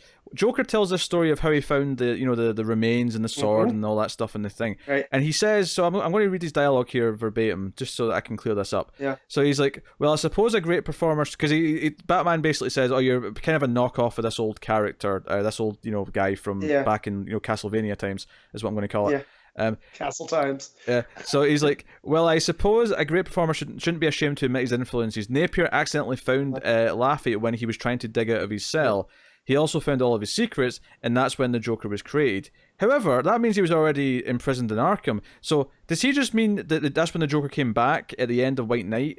Or does he mean that the Joker was literally created when he found this stuff? I think he means Napier might have been the Joker, putting on an act. But he wasn't. He wasn't truly the Joker until this moment. Right. Okay. Is that the whatever's there with the vampirism thing, whatever force turned Lafayette Arkham into this big bad. I'll go back to in King's Batman last week, where it was when was the first meeting, and it was like technically yes that happened, but it wasn't the first meeting. So what you're telling me is that up until now, in this universe, Joker's never really been the Joker? No, I think it was... I don't think it's this recent. I think it was a while ago still that this happened. Because this was his back pocket. This is basically his revenge on Gotham and Napier is finally unleashing this. This was his back pocket plan. That's how I read all this, and that's why... It was so important for Harley to break through, right? To figure out what's Joker. I guess for me, it was just weird to me that Napier was in prison before he was the Joker, kind of thing. No, I think he was the Joker, but he didn't truly lean into the persona in the same extent. Whereas how there's a physical split now between Joker and Napier. Right. That's a little bit weird to me. This split happened. I mean, at this point, all my weirdness with how they've dealt with Joker in this book from the first story is just kind of there. So it's made me kind of indifferent to them doing weird things with him. It's just that line was weird to me. I'm like, wait, he was already in Arkham before he was the Joker? I think he was already not a good guy, and this is where the physical split of the personalities occurred. Yeah, it doesn't work though. He just makes a joke about a coat hanger. It's a dark joke. Man, it's a very dark joke. Oof. I know people try to rake Murphy over the coals. It's like, well, it's the Joker. It's the Joker, and this goes to Connor earmuffs for wrestling talk real quick. When you have your top heel say something terrible, that's a reflection of that character, not of that actual, not the person playing the heel. Of course. He's trying to get heat. Joker's trying to get heat from the room. That's it. It's a bit murkier with wrestling because they'll use real world things, and sometimes it can go too far. But definitely here, it's a dark character saying a dark thing. It's not Murphy saying, "Hey, this is funny." It's no, this is what the Joker would say. Yeah, exactly. Yeah, to be fair, it felt like a thing the Joker would say to me. It didn't feel out of place for him to say that. And I like my Joker dark. I like my Joker absolutely despicable. I know he did say there was like a few things in the book that he thought people might have a problem with, and that was one of them. But he said that for the most part, the reaction has been pretty positive. In agreeing that yes, this feels like the Joker, not, and he hasn't been getting a lot of heat for it. That's good. Yeah. Yeah. But yeah, so. Like Harley and Batman go looking for clues and look at the. Was it Joker's? Where is it they're looking again? On. So they're in they're in Arkham and they're evacuating it because of everything that's happened. They don't know. So the best way to get to the bottom of this is to send everybody in, which I feel that's part of Joker's plan as well. Probably. Yeah. Right. Did we mention that he unmasked for Harley as well? Oh, you're right. Yeah, we didn't mention that. Because at this point, he's unmasked for everyone else. So it's just like... It's as bad as Barry. Yeah. Yeah, well, and so it cracks me up, her reaction to it. She's like, oh, so you've been like this hot billionaire this whole time, and you let me run around with him. Thanks. I love that part. And she's like, oh, so we're friends now, right? Like, you do this just to friends. Because I'm sure everybody else knows, but I'm your friend. He's like, stop. Okay, best friend. Like, I thought that was a good use of Harley's humor there. Yeah. We get basically Gordon stepping down as commissioner and appoints Montoya as a new commissioner, who's reluctant to take it, but Bullock's like, no, this is your job, and then he tells some shitty jokes. Yes. It's a terrible joke, but it's something something Bullock would say. Like, and to be fair, it's one of those he's saying it in good spirit to a friend. Yeah. That, like, Montoya throws the drink in his face, but she also looks like she's laughing. She's not offended by it. It's this is banter between friends. Yeah. Yes, yeah. But it's a sort of joke where you tell it out of context, and it just sounds both racist and homophobic at the same time. Yes. Yeah.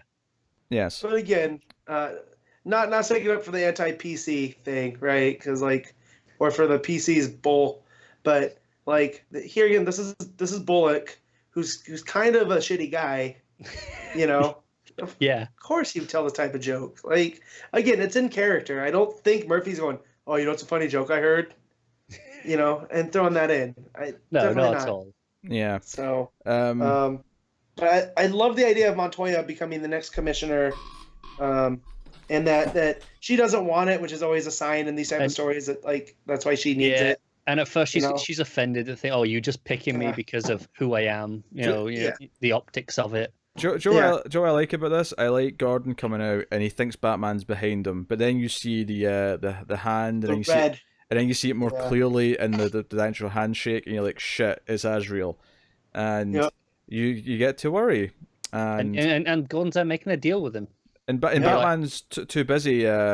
Because he makes a deal more or less before he knows who it is, I think, right? He's digging, and Bats and Harley are digging around that crypt for some signs, and what Lafayette left written in his blood that Joker wiped off, and but Harley goes out of labor, so right, and Batman's like, come on then, we'll get you out of here, and she's like, nope, no time, doing it here now. Yep. Give me those amazing painkillers you got in your belt. It's like, I don't know if that's... Give me the drugs, Harley. Try and relax now, or I swear to God, I'll make you fight a pregnant woman. So it basically, that page is there to just make sure we know that Batman is busy and he's not coming to help. Like, he's in the middle of a situation. So we come back, and Gordon, having shaken his hand, realizing that this is not Batman, starts to fight back. And the cops come out, and they all try to shoot him. And... this broke my heart. Gordon Gordon thinking he's about to die says, "Tell Barbara I love her, and I couldn't be more proud." And then Azrael's goons all start shooting from the rooftops, and Azrael stabs Gordon through the chest, and Gordon goes over the balcony. Flaming sword. He ignites the sword, and then stabs him. And with the sword in his chest, Gordon still, he pulls out he's got his gun there, and he takes a shot right to the chest, and it does nothing. Bullock's getting hit by the snipers. Yeah, Bullock gets hit in the shoulder. Yeah, so everyone else is ducking for cover, and it ends with. Here's my problem too. If he got stabbed through with a flaming sword, wouldn't it have cauterized?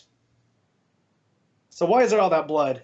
Like, I get Gordon's dead. I'm not saying like. I think it's. Dead, I mean, I don't think it's that quick. I guess, like, he's because the wound's so big and deep that I don't think the flaming sword is there long enough to actually cauterize it. It's kind of like, why is there blood when they cut off the tarantula face guy? Well, because I think it's also because when the sword gets pulled out, it's basically reopened the wounds. Yeah, maybe. Kind of thing. So. Either way, it looks good. The final page is Gordon lying there, blood flowing from, and it's going down a sewer manhole cover that just says "City of Gotham" on it, which I think is actually a nice little touch. That is just this is Gotham. This is what happens in Gotham. Well, and you kind of skipped over some of the other lore elements of. Oh, which I know you love. The whole reason this is going on, right, is the Waynes and the Arkhams. And then the what's his name, Backer from the Order. I mean, the Wayne promised them land if he helped clean up the city, but he never gave him it, and that's why there's the whole. He never did, and so Harley and him find another body underneath. That's when she goes into labor, and they think it's Backer, but we don't really know yet. And all I can think of as the setup here is like he was starting to change, so that Edmund Wayne, threw him down in there. Yeah. Right, and he served his fate. It looked like he was just abandoning him at that point. Right, and whatnot, and so that's what they're using for the Order, is that Joker might have told Azrael that this was his relative, and I love Bullock's line. Is like, it's always comes down to Wayne, doesn't it? Like, you guys are always messing something in the city. So yeah, that was pretty interesting. And what's this mean for Azrael going forward? Like he is willing, like he's blown up Wayne Manor, he's taken out Commissioner Gordon. Like, I feel like nobody's safe. That we're a third through this book now, and he is still kind of a total mystery. Yeah, but he's also a complete villain. Like, he's done. I mean, sure, we might do a thing where maybe the influence is like taking him over, but this book is definitely treating Azrael as he's just a straight up like evil bastard. Well, I want Deathstroke to show up and they have a sword duel. That's what I want. Like Batman hires Slade Wilson. Like that'd be cool. I don't know if it's just the design, but this Azrael is reminding me a lot of Arkham Knight from the game. Yeah, I can see that. Not from whatever they did with Detective Comics. Yeah. We're not going to talk about that. The proper Arkham Knight. I forgot Astrid Arkham. I just popped it in my head. Yeah. Not that bollocks. Yeah, no. I just got sidetracked with it when you said that. And just on that, I mean, spoilers for Arkham Knight, I guess. But is it possible we pull the same twist here? No, because we know who Azrael is. Yeah, but no. As in, have we seen under this Azrael? Have we seen it being Jean Paul? Yeah, we see him turn into it. Remember, he was a janitor and he had cancer or something like that, right? Yeah. And so this says he's trying to fix Gotham. Yeah, we've seen him. Joker promised him. So, but yeah, it's. Connor was trying to turn us into a Jason Todd reveal. I was just wondering if it was possible. You're reading way too much Red Hood, bud. I wasn't gonna go with Astrid. Yeah. Oh, that's what I was gonna say about. So far, this is three in, and all I'm getting is duality. Like, that's the theme of this one. Yeah. Because you have Napier and Joker, you have Bruce and Batman. Harley has twins, right? And then you have the Order. You have everything with the vampires and day and night and all of that type of stuff. Yeah. So Edmund, and Bakar. Right. So there's a sense of duality. They meant Murphy brings up Cain and Abel a couple times. Yeah. And and then you look at Joker's eyes predominantly here in this one. Definitely you see the two different shades. You have the green and the purple. So there's a sense of duality at play that I'm really enjoying. Yeah. All right. And obviously Murphy's art is up to what it normally is. It is fantastic. Yeah. Yeah. I did utter oh shit when Gordon got it, because I definitely wasn't. I'm like, oh no, the GTO is going to help him. Like that's just how it goes, right? Superhero comics. Yeah, like obviously it was possibly he was going to die because it's an Elseworld, and he can kill whoever he wants. But the scene did generally feel like, oh, it could be a moment where it's like a big scare and it shows like how bad Azrael is without a murder. But then no, Gordon just gets killed, and that's it. We end with his death. So yeah, what are you giving it, Matt? This was a. I'm trying not to judge it against Harleen. So I enjoyed this, but do I give it as high as a? I'm going to give this one 8.5. Connor? I happen to agree with the 8.5. I'm going to give it a solid 8. It was really good. So there you go. That is all the books this week, which takes us on to our section of the show where we pick our favourite stuff of the week, do our favourite panel/moment, favourite cover, favourite art, and for top 5 books of the week. And isn't it nice that we actually have enough to, pick a meaningful top 5 out of for a change? So yeah, best panel/moment, Matt. I'm gonna do the very last panel of Harleen. That shadow with the Joker and her standing there, I got a sense of dread. Like it was rough times. That was a solid pick, Connor. I am going to go with also from Harleen, unsurprisingly.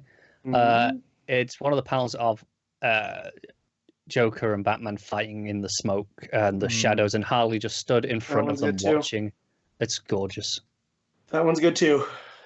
Yeah. Let's be honest, I'm probably also going to go with Harley. I'm shocked.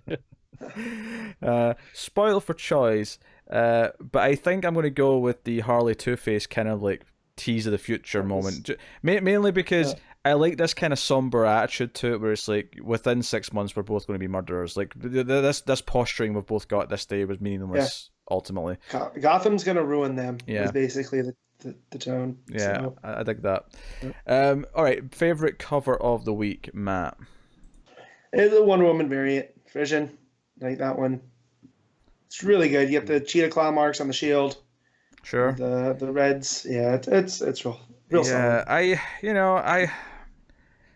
I hate to do it, but Harleen. You're gonna do it. The regular Harleen cover is a thing of Sejic beauty, so it is. That's what I'm going with. Do you know what? I have 3 tabs open as the things I was going to pick. One of them is Harleen. One of them was the Wonder Woman cover that Matt's just picked. So just for the sake of difference, I'll pick the third one, even though I love both of those. It's actually the Justice League Dark variant of Bobo. Okay. I think that's pretty good. It's a great cover. All right. And then we have best art of the week, and oh boy. Yeah, this is unfair because you got Sejic, you got Murphy, you got Marquez. You got a lot of Sejic. You know what I mean? Like 60 pages of Sejic. 3 books worth of Sejic, and it's all flawless. Just spoiled with Sejic. So yeah, I'll say it. Sejic's winning for me, and I love Marquez's art. Obviously, Murphy's very good, but it's Sejic. It's just Harleen. Yeah. Which right. I just want to point out though that there were other good artists this week, very good art this week, but Sejic. Sejic. All right, I'll make it a clean sweep. I was gonna go Murphy, but we'll go we'll go Sejic. Had Connor been like, I don't know, Marquez is pretty great. I'm gonna go with Marquez. You'd have gone to round out the trio. Yeah, I would have done what you did with the covers. So, all right, top 5 books, Matt. Go. Number 1, Harleen. Number 2, White Knight. Number 3, Action Comics. Number 4, Batman Superman. And number 5, Shazam. Cool. Wait. Connor. Oh, yes. Harleen. Can I pick Harleen again? No. It's 3 books worth. It can be number 1, 2, and 3. Exactly. No, okay, seriously. Harleen, White Knight, Justice League Dark, Batman, Superman, Wonder Woman. Yeah, Harley's my number 1. It's getting the hat trick, obviously. Not that it's a surprise given the ratings. Number 2, I'm going to go with Batman, Superman. Number 3, I'm going to go with Curse of the White Knight. Number 4, I'm going to go with Shazam. Number 5, I'm going to go with Batgirl. There you go. All right. Yeah. No, solid week of books. Some stuff to be excited about in there for sure. And if for some reason you didn't read Harleen, Yeah, Go and read Harleen. Harleen. Yeah, give Harleen a try. It's worth the effort, is what we're saying. So, what is coming next week is what I'm now going to tell you. Right, here we go. So, coming next week. Week 1 of October, the spooky month. We have Batman number 80. I'm glad you enjoyed that, Matt. No, sometimes you're so dumb. For as smart as you are, so sometimes the stuff you say is very dumb. That's fine. That's fine. That's about my charm. Yeah. We got Batman Teenage Mutant Ninja Turtles 3 issue 6, so that miniseries is wrapping up, which is cool. I'll read the second and third of those trades at some point because I like the first one. We have Deceased number 5 coming out next week. We got Deathstroke 48. We have. Oh, I read Doomsday Clock there. My heart skipped a beat. It's just a hardcover, the first hardcover of the collection. We have we have Green Lantern issue 12. We have Harley Quinn 66. We have Justice League 33. We have Legion of Superheroes Millennium issue 2. So that's 2 of 2. We have Lois Lane number 4. We have Young Justice number 9, and that is up for the regular books. We also have Superman Up in the Sky for the Walmart reprints. Yeah, I just want to mention that we've got the new Giants starting. So Flash Giant is the first one, which has a story by Gail Simone as the main, bulk of it. It's like, and then another short story by Jeff Parker. Wait, what are these giants then? Is this all new material? So they're kind of replacing those, those Walmart giants that we have. So like we have, those specials. So like what Superman Up in the Sky is. They're doing new ones of those, but they're not exclusive anymore. They did not make this clear what these were because no, they didn't. Because when they just put them in the solicits, they were just blank. So this is actually all new material. It's not all new material. It's 2 new stories. So it's a 16-page story by Simone and Clayton Henry is the artist on that one. And then an 8-page story by Parker with Mendonça on art. And then reprints. Okay. Yes, it's those plus some, it tells me what the reprints are, but it doesn't really matter what those are. Yeah. But, there's 22 pages of new story, I think. Okay. 24. Well, I've got, what, 3, 4... I've got 5 books next week. Maybe I'll try the Flash Giant. It's assuming it goes up on Comixology. Assuming, which it might, because it is listed on Diamond here, so it's getting proper distribution through the stores. I wonder if they do like knock $1 off the price and just have the new material as opposed to doing all the reprint stuff. Because the reprint stuff doesn't make as much sense in digital. It's only $5 as it is. Yeah. With the reprint stuff, which I think is a fair price for the amount you're getting in it. It's 100 pages. But if you cut off all the reprint stuff, it's basically a regular length comic book. $4 book. Yeah, which seems fair. So maybe they will. I would hope so, but we'll see next week. But can they call it a giant without all those extra pages? I suppose they can. No. So that's a good point. That's a very good point. But no, that's what's coming next week though. So bit of a lighter week to give us a break after this week's hefty and before the rest of October. And before the rest of October, where things will heat up nicely. So yeah, that's beautiful. So that actually brings an end to episode 174 of Comics from the Multiverse. Where once again, I'll reiterate, you can of course tell us what you think about the comics in the comments. You can like and subscribe. You can support us by giving us a 5-star rating on Apple Podcasts or wherever you listen to our podcasts. You can of course go to patreon.com, which we mentioned in the middle, and support us for as little as $1 per month to keep all the content coming. You can get us on Twitter at DC Comics Podcast. And maybe next week I'll actually remember to ask you guys what your picks of the week were, so that we can. 2 weeks in a row. I was arguing with my sister about where she's at in LA right now. Mm-hmm. And I was like, did I miss him saying that what the listeners pick was? And then no, he's just slacking again. Very busy, all right, but very busy. Well, just I don't know how much of this will mean to listeners, but when you say you're going to Santa Monica, that does not mean you're going to be on Santa Monica Boulevard when you go to LA. So it's you're not the same. So when you ask me how to get somewhere, like, open your map app. All right, like, why are you asking me? I'm at home. I'm not with you. Yeah, your phone has GPS. You can literally look at the map. Yeah, exactly. You can see so your little. You're like, hey, where's that one place that we went that one time? And when I tell you, and then you go, well, no, that's kind of far. It's very frustrating. You can literally watch yourself move on the map as you walk. Yeah. Technology is a wonderful thing. So when I tell you we went to the Grove that one time and to go look, and then you say, well, no, we're not that close. Okay, then I don't know what to tell you. And come to find out, no, exactly, they're 10 minutes from the Grove, and I want to pull my hair out. Excellent.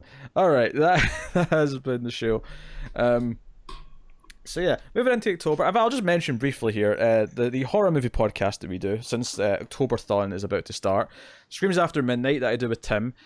We do a marathon throughout the month of October where we have episodes on every day or almost every day. We're going to try our best to hit every day this year, and if we don't, we'll be close. We'll be very close. So that's what's coming up. So I really part of the reason why I've been busy is that I've been editing and rendering and uploading episodes that are going up next week because I need to get a head start because there's so goddamn many of them. So yeah, that kicks off on Tuesday with 1982's Creep Show, and then continues from there with a mix of old and new and some various other things. Is that streaming anywhere easily accessible? Because I needs to watch it. I watched the Blu-ray, so I never checked, so I can't tell you. Shoot. Okay. I'll ask Tim. And I know Tim usually is up to date with that stuff. I'm pretty sure Tim's got a fancy special edition, even more fancier than mine. So I don't know if you checked. He does. I know I can just go to Just Watch, but I like to ask my friends, Connor. All right. It's fine. Hey, I've got 2 Just Watch bookmarked because I've got a VPN to switch to the US Prime or the US Netflix when I feel like it. So I have to check 2 Just Watches to make sure things are available. Wow. Yeah. That's funny. Just before we wrap up, we've been gushing over Harleen, and Pete probably butchered Sejic's name at the start of that. He actually tweeted in the last hour that he's seen a bunch of YouTube reviews about Harleen this week, and he said he's come to the conclusion that he's the Benedict Cumberbatch of comic name pronunciations, that everyone's just got their own way of saying it. He says, for the record, he's very much okay with just saying Stephen. Even his own sister calls him that anyway. Stephen Sejic. Oh. Okay, so from this day forth, we're going with that. Stephen Sejic. I'm fine with that. Pete's also all over my joke, where I was going to say it's Stjepan Stephen. Actually, hold on. Here's the thing, though. Who has a hard time pronouncing Benedict Cumberbatch? It's easy. Well, Benedict Bandersnatch. It's a weird name, don't get me wrong, but it's not hard to pronounce. It's not, but I mean, Cumberbatch can't say penguins, so who knows? Says the 2 Brits, where that's like the most British name. Of course, you have no problem saying But it's an easy. But there's no hard like sounds in it. It's just. It's exactly how it looks. Yeah, Cumberbatch. Yeah. That has been comments for the Multiverse. I actually already did most of my outro stuff before that wild tangent, which I'm pretty sure is going to be on Patreon now and not be part of the episode because that was just that went so long. Did you get to do in Patreon? I did. Yeah, I did the stuff. Well, I did it in the middle, and then I sort of just recapped it a little bit at the end. Okay. But yeah, that is us. So thank you once again for watching or listening. We'll see you next week for episode 175. Keep reading DC Comics, guys, and to everyone but Connor, live long and prosper, but remember to never get lost in the Speed Force. Did you just Spock him?